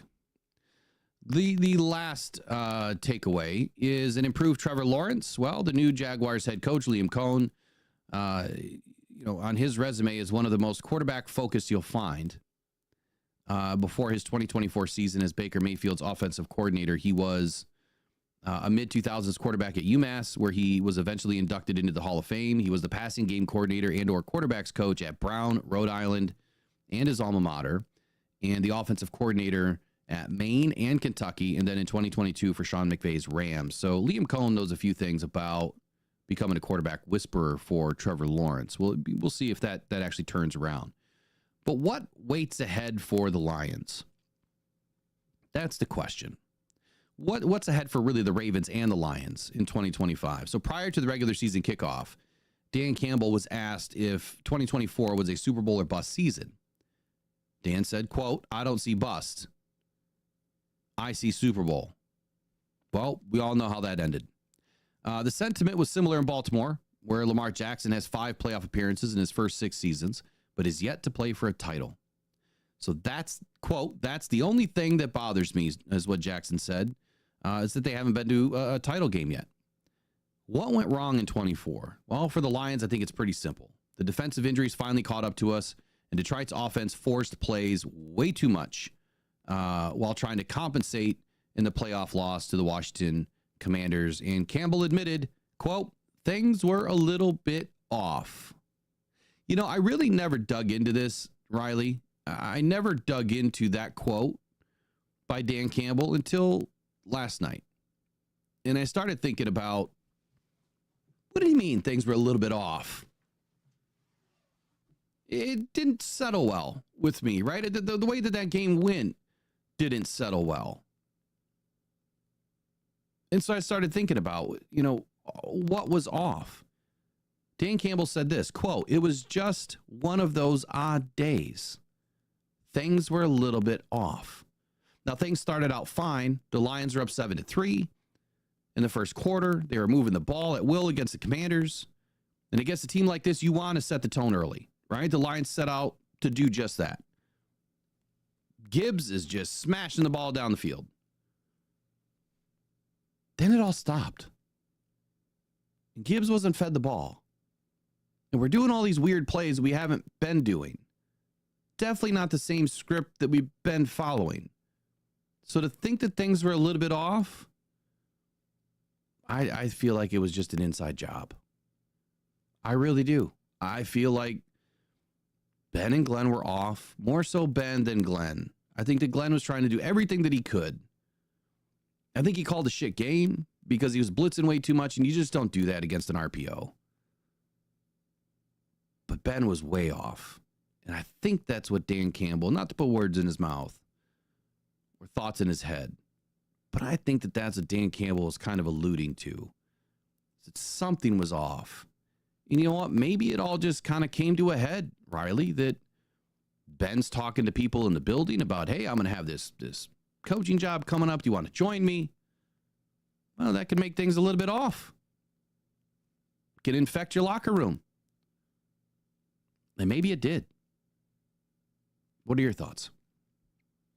Yeah, I can understand why Campbell's saying that, you know, kind of leaves you. It's like, that's not good enough. That's not a good enough explanation.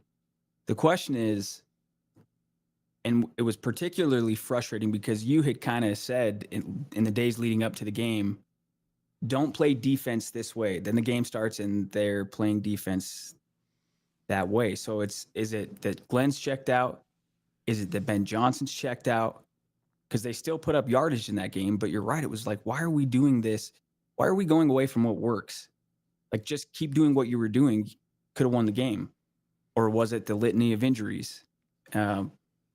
It's hard, man. It's something that we'll just have to hope we can heal moving forward. But yeah, I'm with you. It's because every day, the whole season, it felt like things were working, things were clicking. You had a couple losses, but I remember rallying and beating Houston by that much when Bates hits this long field goal.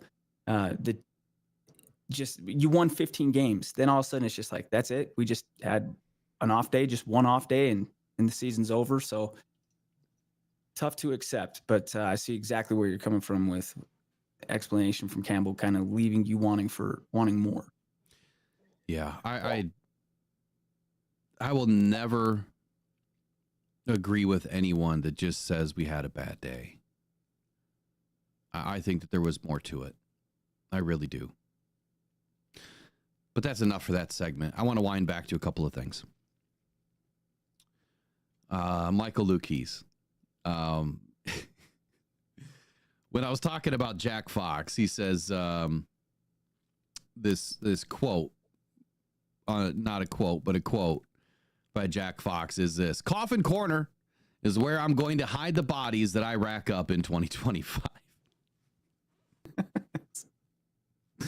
Coffin Corner obviously is, talking about a punter just putting it dead nuts in the corner, right?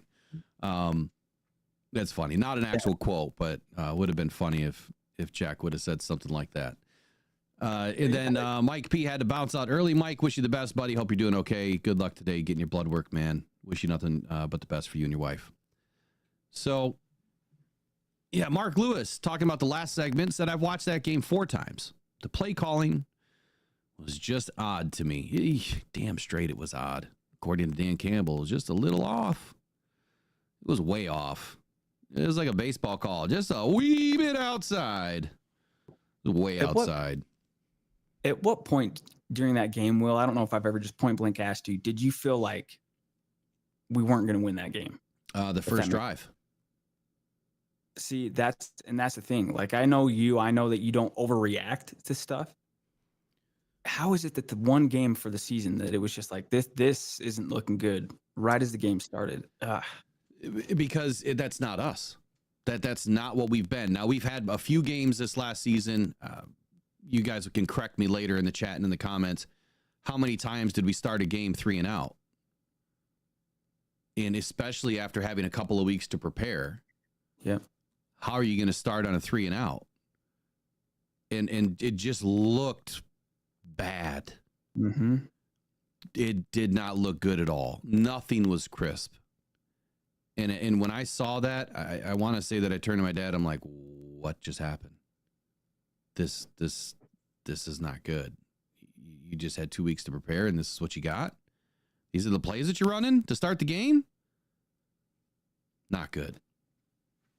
So that was the immediate feeling. Now, I'm not saying that I was out of it the whole game. I mean, we had chances.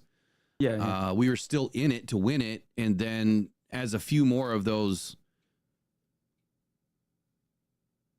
I don't know what you want to call it, brain farts by Ben Johnson, we'll just go there. I knew we weren't going to win. And to go back and, to someone else in the chat just said this too. Things are so off. Where was it? That you had to call an intermediate route to Amon-Ra St. Brown on 3rd and 1. You're like, what the hell? You got Gibbs right there. Like he's right there. Give him the ball. Give it to him. Yeah.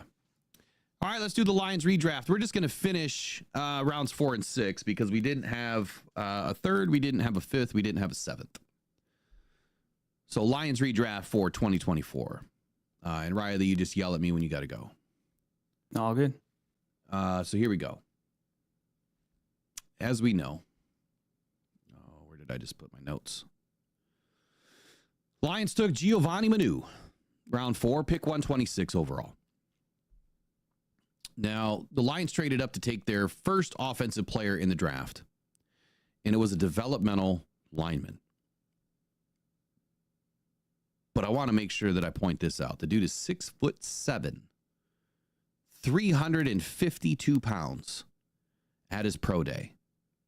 And he ran a 5.06 40-yard dash. Wow. Raw? Yes, he's raw. But he has basketball experience. He's known for his physical power, and he will be a fun project for the Lions to take on. Fun, okay. But he's going to also add depth to this offensive line. And I'm going to tell you right now, if Brad gets this one right, and I think that we're going to find out this spring if he did. Because if Manu steps into this spring in spring OTAs after the draft, and he looks different, and he actually has his feet underneath him, and he's playing with leverage, he's going to get it right. This is a massive human. And I've had, the chance of being right next to Manu a couple of times. I'm still kicking myself that I didn't go to dinner with him this past season. I'm really kicking myself that I didn't go, but I felt like crap. Missed out on a great opportunity. Maybe we can run it back this year. But this dude is massive. And he's got hands, man. I mean, powerful hands. And a guy like Taylor Decker right now, who I feel I think he's out of his prime. I'm not knocking you, Taylor. I've just seen a few games this year where things were off. Things were a bit off. Manu could be the next left tackle of our future. Or if Penei Sewell decides to move to the left side, he could be the next right tackle of our future, which I would feel much better about him going to the right and Penei going to the left. But if Brad gets this one right, this is going to be the pick of all picks, I believe, to help out our offensive line for the foreseeable future. And I understand, where a lot of us are like, we need impact players now, today. And it's kind of like where I started this show this morning. When you talk about draft picks and can you F them picks? And at some point, like there's just not enough guys in the draft that can really impact a team. But remember, this is the hindsight 2020 segment. What could have been? But let me get your first reaction, Riley, when we drafted Manu. One, did you even know who he was? Two, what did you think about it? And three, I will say this. There was some people in the chat, and I think Trace was one of them, that liked Manu last year. Trace, you can correct me if I'm wrong, but I'm pretty sure that was a name that was coming out of her mouth. So it's not like he wasn't known. He was just lesser known. So what was your first reaction when you saw Giovanni Manu off the board? Yeah, lesser known, perfect way to say it. Now, Trace, that's awesome. And my thing was seeing Brad Holmes do it. It's kind of like a team being able to win in different ways. Well, we've seen him nail the very first pick that he made in the draft. We've seen him hit on a late round pick. This was now the point where, like, okay, this team's good. We're not drafting a ton of starters. So it made sense to me that we were taking a project. And then I saw the physical profile. Yeah, 6'7". I remember Eric and you mentioning, like, this guy's calves are bigger than most people's heads. Yeah. Massive human being. His calves are bigger than most people's thighs. I mean, just a huge, huge human being. And then speaking of human being, that's the other thing too. I'm always looking at the play or the person when Brad Holmes makes a selection. So very curious to see what it looks like. And I like that you say, well, we're going to find out this year. No, we're going to find out in spring how he looks, because there should be an expectation. Like, this is the pros. This is big boy football now. So obviously he's a big project. I agree with you. It's kind of interesting to say, well, is it a fun project? It's going to be fun if it works out. No reason to believe that it won't. I did not know who he was until after the Lions drafted him. I saw the physical profile and got really excited. And it just made sense to me on the standpoint of, well, yeah, we're going to be taking on a project, because if it hits, as you said, and if he's a really good pick that you can plug into the offensive line, that's just great backfilling. You always talk about roster roulette. So it was an unusual pick for me, just as far as I didn't know who he was when they made the selection, but excited about what he has or seems to have the potential to become. Well, I think the potential is unlimited for Gio. I really do believe that. And I say that because when you look at some of the pictures of this dude and you just look at how massive he is, there is no denying the fact that he can be a game changer. And there's no denying the fact that he has the size. And I think that's one of the biggest takeaways is it is so hard to find players that have this perfect blend of strength and size, speed, athleticism, and he has it. He's mobile. He runs a 5.06 and he's 6'7" at 352. Yeah. And to Lanner X 420X's point, no gut. This guy is like washboard. I mean, he's not six packed out or 8 packed out, but he's flat. I mean, he's like Penei Sewell. When you look at Penei Sewell, Penei is just, I mean, straight down all muscle, right? Now they carry a few extra pounds during the season. They got to eat a ton of carbs and whatever else they're eating, so they got the energy during the game. I can't wait to see what he looks like in the spring, because he's going through a whole transformation, just like Broderick did from year 1 to year 2. It was a great transformation.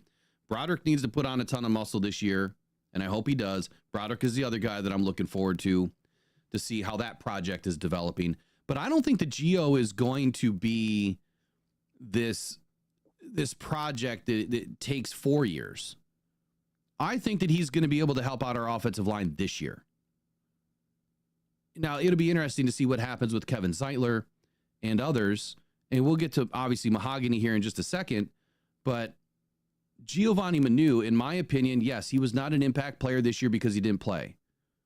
But you put him on the offensive line in 2025, and if he starts winning reps and helping this team perform at a higher level in the run game, we might see him be that 6th or 7th lineman that comes in special packages.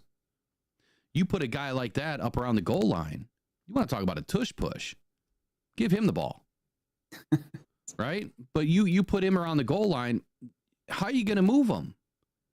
There's not many guys that can move a 350-pound man.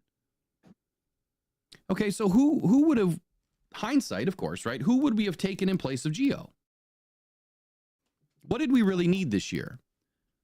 Well, we needed corners, right? We possibly needed a safety, but then again, not really, because we were pretty solid in the safety room. Linebacker, and I think the real reason why we didn't take another linebacker this last year, is because they were pretty set with who they were rolling with. They knew that it was going to be Barnes and Mabin and Malcolm and Anzalone and Campbell. Like, they had their 5 or 6 linebackers. You could have added a rookie. Nobody knew that Isaac Guerrero, the running back, was going to be that good, but we didn't need a running back. Mm-hmm. We didn't need Will Shipley. We didn't need Ray Davis. And there was a run on running backs during this time. So it went Malik Mustafa, who's the safety that I would have taken. I would have loved to have had Malik Mustafa. He went to the 49ers before we took Gio. I don't think anybody expected Malik to go right there. So so then it goes Bucky Irving, running back, another great pick. And then it goes Gio, and then 3 more running backs, Shipley, Davis, Guerrero. And then one of the corners that a lot of us expected to go way earlier in the draft, TJ Tampa, falls all the way to pick 130 to the Ravens. Again, we already took 2. And then you had the tight end, Jared Wiley, wouldn't have taken him. And then our next pick, Sione Vaki, our safety, converted running back. So I guess we did need a running back. Why wouldn't we have just taken a running back? Well, Sione Vaki, who I actually mocked to the Lions, picked him to the Lions, ends up a Lion for a reason. When I did the video, and it's on my YouTube, I did a video on Sione Vaki before the draft, and I pointed out, I shouldn't even, I'll get into Sione in a minute, where I got to stay on Gio. See how easy it is to get lost, right? There's a lot of thoughts going on in your mind at all times. Always. But there was just a run on running backs. There's another running back at the end of the 4th with Braylon Allen, and then a wide receiver at Jacob Counting. So let's kick it down to the 5th round. All right. Again, another cornerback, Nehemiah Pritchett, comes off the board, then Tareeb Still, and then Xavier Thomas. So an edge rusher out of Clemson. I don't know if he did anything this year. Let's take a look. I have a feeling he didn't. I love when you mention the physical profile too, just of Gio. It kind of reminds me of like a tall person playing basketball. Like, are you playing because you're just tall and you throw them the ball and they don't know, they look awkward. They're not like, they don't have grit to them. That's what you do love about Gio. Yeah, they've got to coach him up and train him, but from everything we've read, he's got that engine, he's got that motor. Yeah. So when you look at Xavier Thomas, so the next available edge rusher that was the first one to come off the board after Gio, he did have 2.5 sacks this year, 10 tackles, played in what appears to be 1, 2, 3, 4, 5, 6, 7, 8, 9, 10 games. Played in 10 games this season. And that was for the Cardinals. They must have suffered some injuries. Okay, then you go to linebacker. So the next linebacker to come off the board was Jordan Maggie. Now, Jordan Maggie out of Temple, 6'1", 228. Again, I have not dug deep into him, but Maggie had burst, right, to shoot into the backfield. He had 14 tackles for loss in 2023. He's a rangy run defender with a good motor, but he's also an instinctive pass rusher at times, or who times his blitzes and closes well. Maggie gets to depth and reads the quarterback in the underneath zone, and he can turn and run with the backs. So that was Steve Munch's Steve Munch's rundown on Jordan Maggie. Okay, what did Jordan Maggie do this year?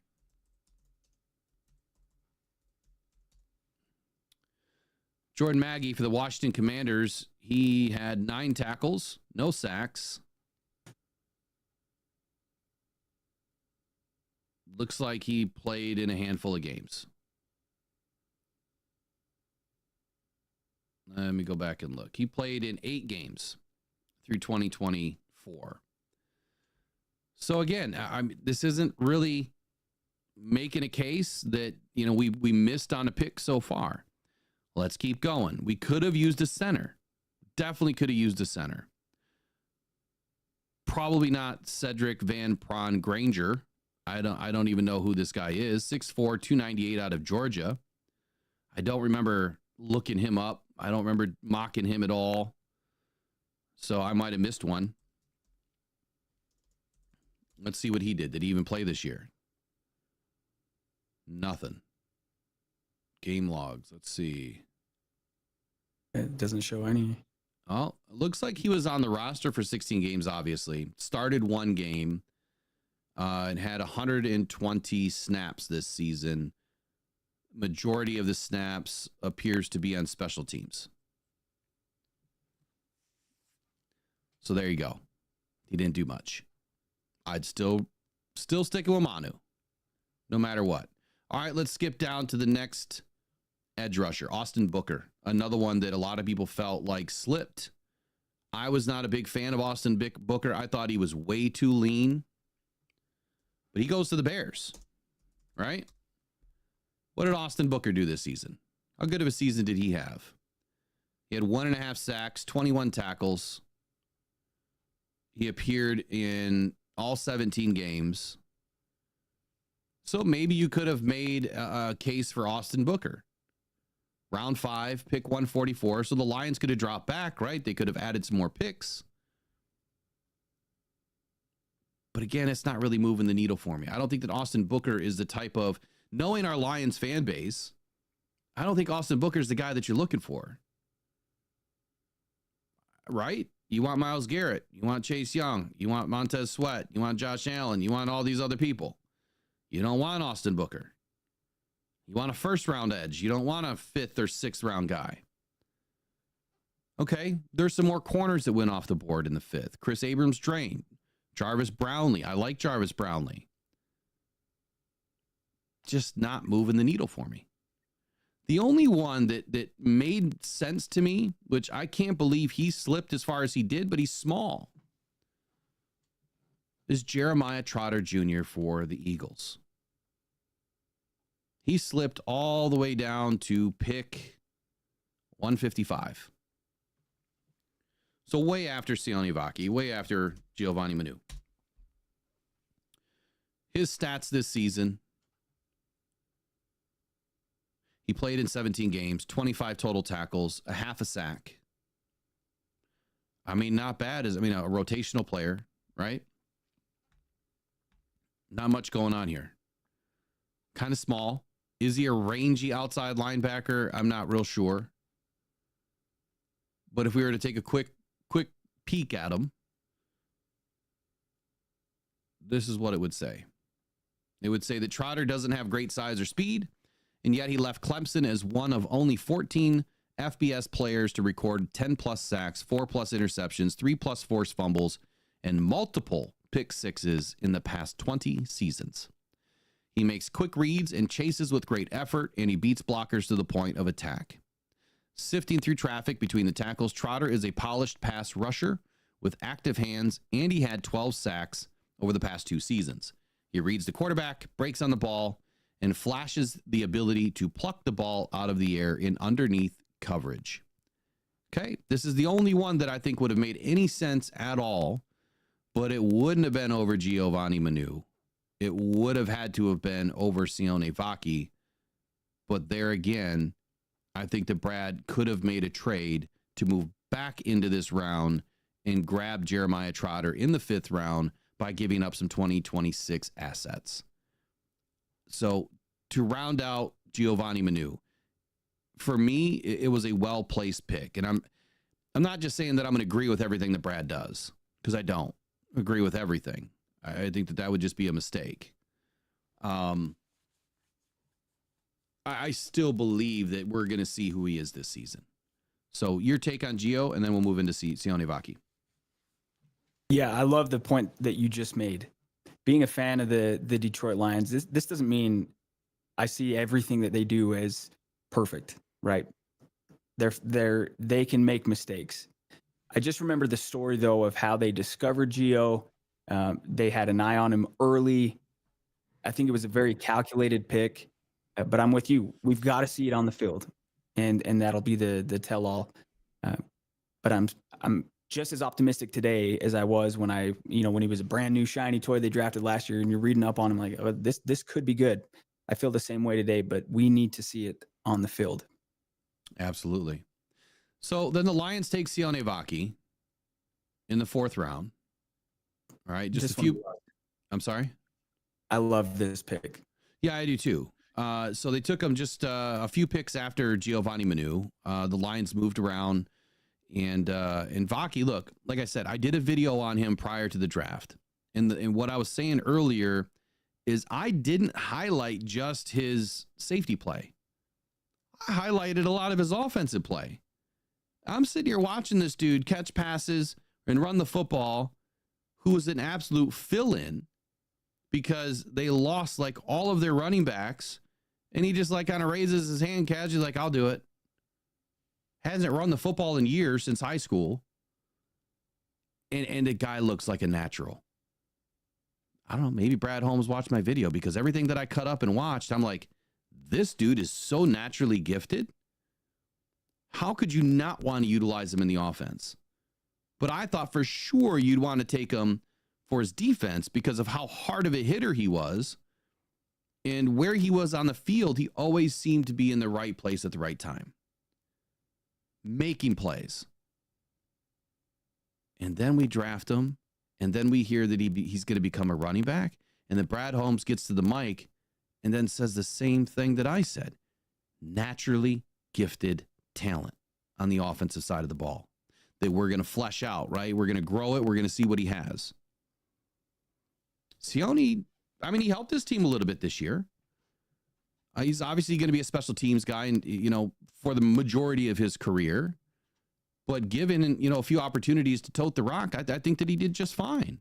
Now his stats aren't the greatest. He had 6 carries, 14 yards, 2.3 average. He had a long as 7. But I would say that when he came in, and the yards that he got when he got, I thought that they were great runs by Sione. I thought that his vision was great. And in the receiving side, he did much better. 12.3 yards per carry or per catch, 3 receptions, 3 targets, 100%, 37 yards on the season. In the punt game, he didn't receive any punts. On kickoffs, he had 2 attempts, 55 yards, 36 long. Pretty solid, if you ask me. Overall, I'm ecstatic about Sione Vaki's future. Yeah, he's 5'11", 213 pounds. Round 4 pick, 132 overall. I don't remember his speed. I don't remember how fast he was, but I don't think he's slow. 4.62 seconds is, it's kind of slow, especially when you've got, some offensive linemen or defensive linemen that are running faster than that. But his vertical, right. His vertical is a 39.5 inch vertical. His broad, 10'5". That tells me short area quickness, bigger burst, right? The broad jump is what tells you how much burst a player has. The vertical is going to give you a little bit more of the quickness measurement, the 40, a little bit more of the quickness measurement. It's the first 10 that matters to me in the 40. How quick are you in the first 10?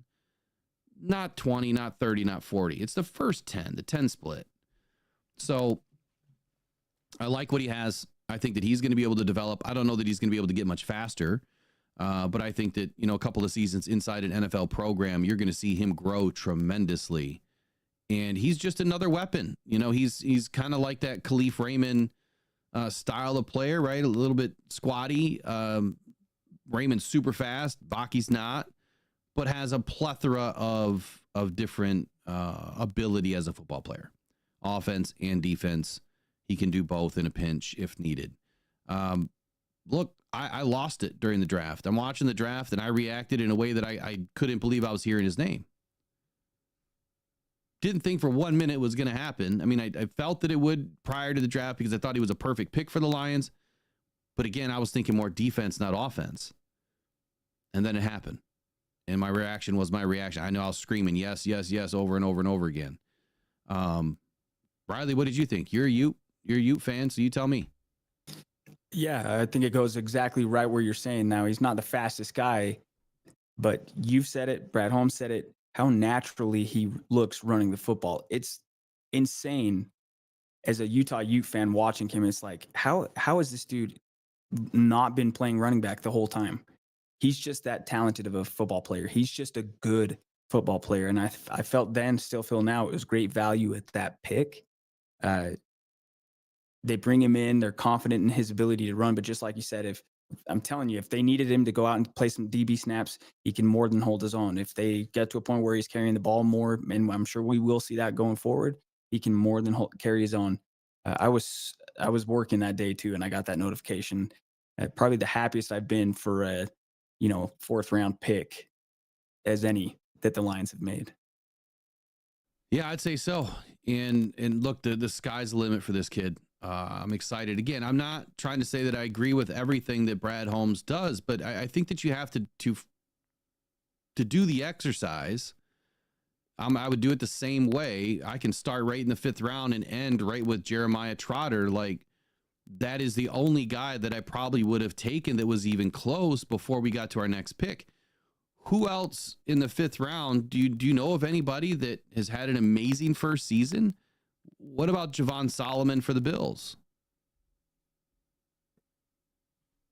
As I was going through, no name really stood out to me, but I think you also said it perfectly too. They were so confident that in their linebacker room, so that goes into their decision making too. We know that they love the linebacker room. Didn't know all those guys were going to get hurt, obviously. But I was more happy with the selection of Vaki than I would have been any other player at that point. Yeah, I would agree. Javon Solomon had a decent rookie season for the Bills, played in 14 games, ended up with 2 sacks. I don't really know, a ton of what he's done on the field. But I would say just by, taking a quick look at his stats, I mean, again, there's another linebacker that could have been an option.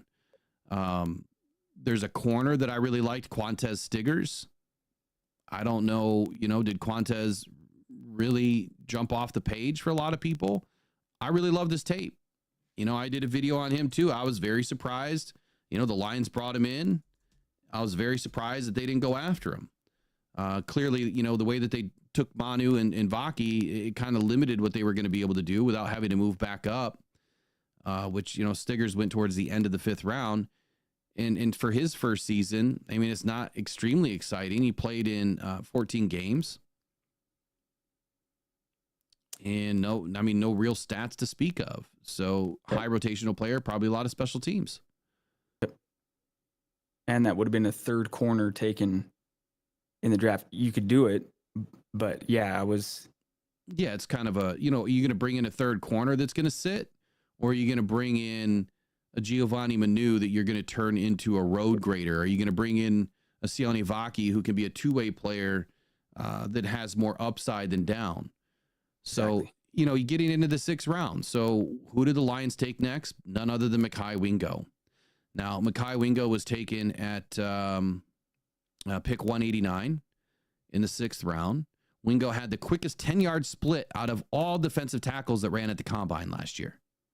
And remember how I was just talking about the 10-yard split? Mm-hmm. There's a reason why people mention the 10-yard split. Mekhi was the fastest to do it as a DT. Faster than Brayton Fisk, which that dude was cruising. Now on tape, he quickly gets to into the pads, right, of offensive linemen. He stacks blockers. He locates the ball. He disengages in time to make plays. He had 4.5 sacks in 8 games in 2023, which is, I think that's a great stat. He also has the tools to develop as an effective interior pass rusher, at the next level. He also ran the 2nd fastest 40 out of defensive tackles that ran at the combine.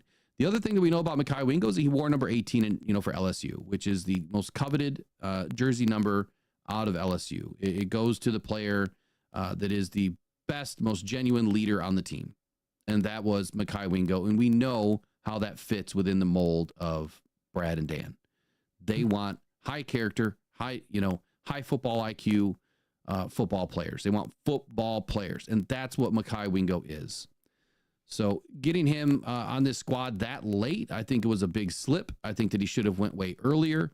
And his early season production, I thought, was good. It's unfortunate that he had to go down when he went down. We really could have used him there at the end of the season. Suffered the injury that I can't remember which injury he had though. It was a knee PCL or MCL, right? I think. Yeah, I believe so. Let's see. He had season-ending knee surgery. It was Thanksgiving Day. It was the Bears game. I just don't remember what part of the knee that he tore up, but neither here nor there. When you take a look at his stats, yeah, it doesn't have a bunch of glaring stats. He played in 9 games, which again, for a rookie 6th-round pick playing in the first, 11 games of the season, I think that's incredible. The fact that he's even on the field. Part of that is because we lost a lot of players quickly. So we needed guys on the field. Mekhi is only going to go up as far as his stock with this team and his ability to be a high rotational player. Again, that's what you look for in these later round picks. But he might even be able to push for starting ability at some point. When DJ Reader's not here, he might be able to push for some starting ability. He's only 6 foot 291. He is a direct comparison to Aaron Donald as far as size, weight, and everything, coming out of college. It'd be interesting to see what happens this season. Obviously, going through a knee injury is not going to be easy. Again, where is Brad going to put his assets in this draft? He may have to go defensive tackle again just because we have so many guys that are banged up. I don't know. What do you think about Mekhi? Yep, exactly. I remember you're talking about him. Just even what you just said there. That's the perfect value because now you're a returning player. So you're not just a late round draft pick, but now you're a part of the culture. Now you're a part of the team. Now you are one of the leaders on the team. Not one of the main leaders, right? But there's value there. And I think that any production you can get out of a guy that late on a team that's really good in particular, as the Lions were, there's optimism. There's reason for hope there. And so I'm excited to see what he looks like this year as well. So I don't know the timeline for Wingo to get back. I see the question, will he be back for OTAs? I don't know. I haven't heard any updates on Wingo. Hopefully we get some updates soon. I would say it's probably going to come after the Super Bowl that we'll get some updates. Hopefully. Lions don't have to do anything. They don't have to tell us anything about anybody right now. So it'll be tough to get some updates unless, people start digging for information. So the last guy, go ahead. He said June. Mekhi Wingo said after the season ended, recovery time was expected to be 5 to 6 months. So he's hoping for. Hopefully he can get back on the field for and be really ready to rock and roll for training camp. Yeah, that would be ideal. So there is one guy, that I absolutely loved on this draft board. So if I'm looking at Mekhi Wingo and I'm saying, okay, look, I love the dude. I think he's a great football player, but I like this other guy better. You would have to have gone all the way down past the Christian Mahogany pick. And it would have been Kamal Hayden, Tennessee cornerback, 6'1", 196. Loved his tape. Did a video on him. Thought he was a great addition, great opportunistic addition for the Detroit Lions. Later round pick is where I thought if they're going to double down, which I thought they were going to double down, one early, one late, but they doubled down early. Kamal Hayden didn't have a season. He got injured. So really don't know what he's going to be. But the last pick, the Lions took Christian Mahogany. Now, Christian Mahogany, in my opinion, actually, go ahead, Riley. Give us your opinion on Christian Mahogany real quick because I got to sign into something real quick. Yeah, Mahogany is the name that Jeff Risdon and Will Rock. Those are the guys that I knew that loved this guy. Now, again, Will, I went back and a lot of that for me is when I later learned of your channel and who you are and the football mind you are. That seems to me to be the best case scenario for that pick at that spot. I think I would bet money that he's a starter this upcoming year, which is incredible value to get that late in the draft. I couldn't agree more that He should be a starter, especially after what he displayed this season. You know, the early consensus on Christian Mahogany, or the pre-draft analysis, was powerful run blocker with the frame to wall off defenders, strength to move defenders off the ball. I don't know what that noise was. I had no idea. Gets excellent push on combo blocks and has the range to reach second level assignments. He's big and strong enough to anchor in the pass pro. He has long arms and heavy hands. His wide frame makes it tough to get around him, and he rarely loses once he latches on with his big hands. I'd say it all came to fruition. Guy's 6'3", 314 pounds.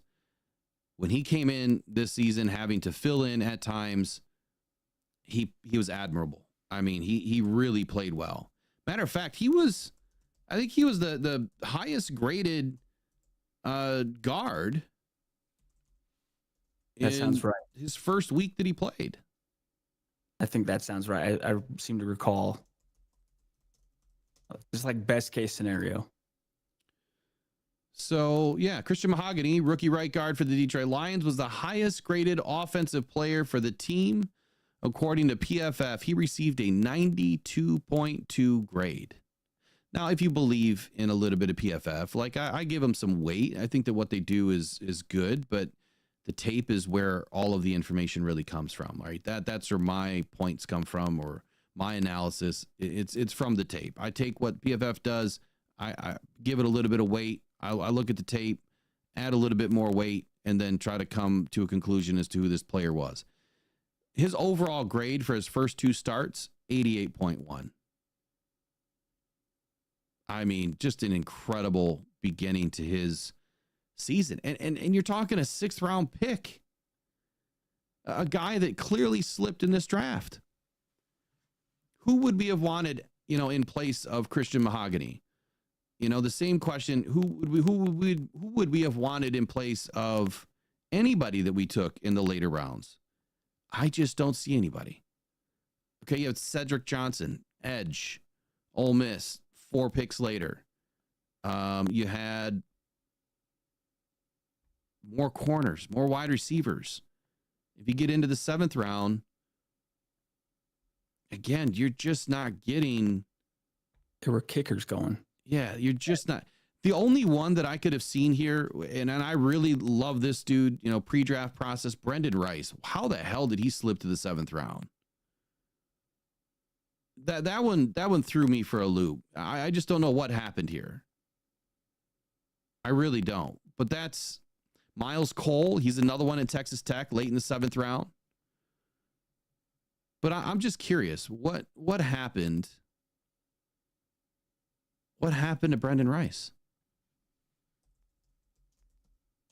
Let's see. He went to the Chargers. Yeah. And he didn't play. Apparently, he's on IR, so he's injured. He had a shoulder injury, and looks like he really never made it back. So obviously, his season ended before it could even start. But again, so we don't know, right? You've got an incomplete grade on Brendan Rice, so you're never going to know what would have been. But that would have been a player that I probably would have brought in simply because I thought that we could have used another wide receiver. Now, this year, we might bring in another wide receiver, but I will say this. Mekhi Wingo, perfect pick. Again, look what he did this season. At the limited amount of time that he was in, he was playing at a high level. What do you think is going to happen in year 2? And again, this is the way too early hindsight 2020, look back at 24. We're not going to grade these guys until 2027, or 2027, when we go back and look at what they did and where did they finish. And I will be surprised if Christian Mahogany is not a starting, right or left guard and one of the better guards in the league. When we look back, I would be surprised if Mekhi Wingo is not a starting or high rotational defensive tackle, playing inside outside hybrid, edge defensive tackle, and at least a top 40, in the league. That's a low bar for him. I think he can do much better than that. And Giovanni Manu, he's going to be right there with Christian Mahogany. I think that Giovanni Manu will end up being a very good right tackle in this league. I'm not so sure about left tackle yet. But again, this spring, we're going to find out just how much he's transformed his body and where he is. So, look, again, if you look at every pick by Brad Holmes, I really can't say he missed on any of them. At least just yet, because we have incomplete grades on Geo. And there's a lot left, on the bone for Rakestraw. We have an incomplete grade there too. If there's one suspect pick for me, it's Rakestraw. Just knowing that we probably could have went with a DT or an edge, definitely a linebacker in that round. That is probably the only questionable one that I have. But the only reason why it's not as questionable is because when you look at the future for the Detroit Lions, we just don't have a lot of guys signed in the DB room. That's why this year we're going to have to go after it again. So that's my final take on the 2024 redraft process. Riley, what's your final take? I love it, man. I think it's as you're saying that, it's a fun exercise. I mean, we're just talking ball. We do this all day. Like, Will's not trying to, do the whole hindsight 2020 saying Brad Holmes made a mistake. I think you do this exercise, and the one thing you don't want to see is you're just confirming that there wasn't a clear miss, right? Where after 1 year, it's only been 1 year. What you don't want to do is look and see a player selected and say, oh, they should have for sure taken the guy that went 3, 4, 5 picks later. And to your point, I don't think that exists yet. So, I think that's best case scenario through year one. And you've painted a good picture as to why we should have high expectations for all these guys. If all these guys pan out, you're all talking about they were underdrafted, right? All of them in a year from now could be like, hey, that guy could have gone 1, 2 rounds, 3 rounds earlier. So that's exciting. That's exciting. The team's won 15 games. We got a lot of great players coming back and good young players that they're going to have to prove it. It's just a good, healthy way to build and construct a roster. Yeah, I'm right there with you, man. I think that when we look back at this, we're going to find out that a lot of these guys, just like a lot of the other picks that Brad Holmes has taken, were undervalued by other teams, and Brad stole them. That's what I think is going to happen here. And even if we only get, 3 or, half the picks out of the 2024 draft that really pan out, that is still better than, the league average. It's still a win. It's still a win. And when you look at what he's been able to do so far, he has built great depth, right? We have a lot of players at positions of need. And I think this year he's going to settle up the rest of the positions of need, even though he goes BPA. And we're going to be right back in the driver's seat. I'm going to finish with one segment here, and then I've got to jump onto a video call. 2025 free agents that make sense. So someone in the chat yesterday mentioned Josh Uche. Now, I mentioned Uche last season during free agency, simply because of this factor. If you guys remember how crazy I am from last year, I went and looked at every one of the Rams' free agency visits and draft visits, right? I'm not free agency visits, draft and combine visits. Who did they meet with? What type of players did Brad Holmes look for when he was with the Rams? And I found a similarity to who he's brought to Detroit. And just about every free agent that the Lions have brought in, Brad has met with in the pre-draft process to their career. Let that sink in. So the reason why I get a lot of things right is because I do that type of research. And what I've seen is Josh Uche was a pre-draft visit. So does he make sense? Well, Uche was signed to a 1-year, $3 million deal to return to the New England Patriots last offseason, despite an alleged offer of $15 million over 2 years with $11 million guaranteed. He thought that he believed in the team's future and couldn't imagine playing anywhere else.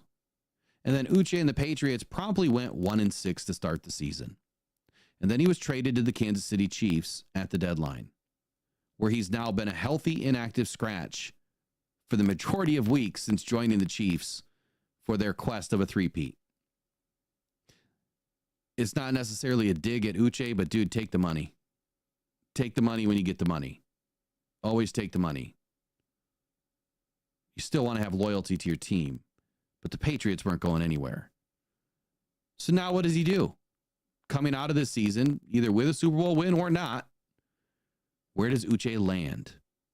Well, possibility he could become a Detroit Lion. He is a name that you should have at the top of your list. And if he was offered $15 million over 2 years last year, well, I mean, I wouldn't see why that wouldn't be offered to him this year. And this time he probably would take it. So any quick thoughts on Josh Uche, and then we're going to bounce for the day. No, I don't think I can add anything. I think you said it pretty well, but you're right. Absolutely. For the players, like, take your money when you get the chance. Take the money. It doesn't come often, especially in the NFL. It does not come often. You know, when you take a look at his stats, you know, he's been with the New England Patriots since 2020. He played 5 seasons with the New England Patriots before being traded to the Kansas City Chiefs. He's had, his first year, and in this last year, or the worst years of his season. His best year, 2022, 11.5 sacks. He had 3 in 23, 2 so far in 24. Hasn't really played a whole lot this season. So, interesting prospect, still young, came out of Michigan. So he's got some roots here into Michigan. 6'1", 240 pounds. He was a former round 2 pick, number 60. So interesting prospect, pegged to the Detroit Lions here in the early free agency process to this year's frenzy, which is going to be starting real soon. So that's your free agent highlight of the day. Riley, do you have anything else that you'd like to say before we head out?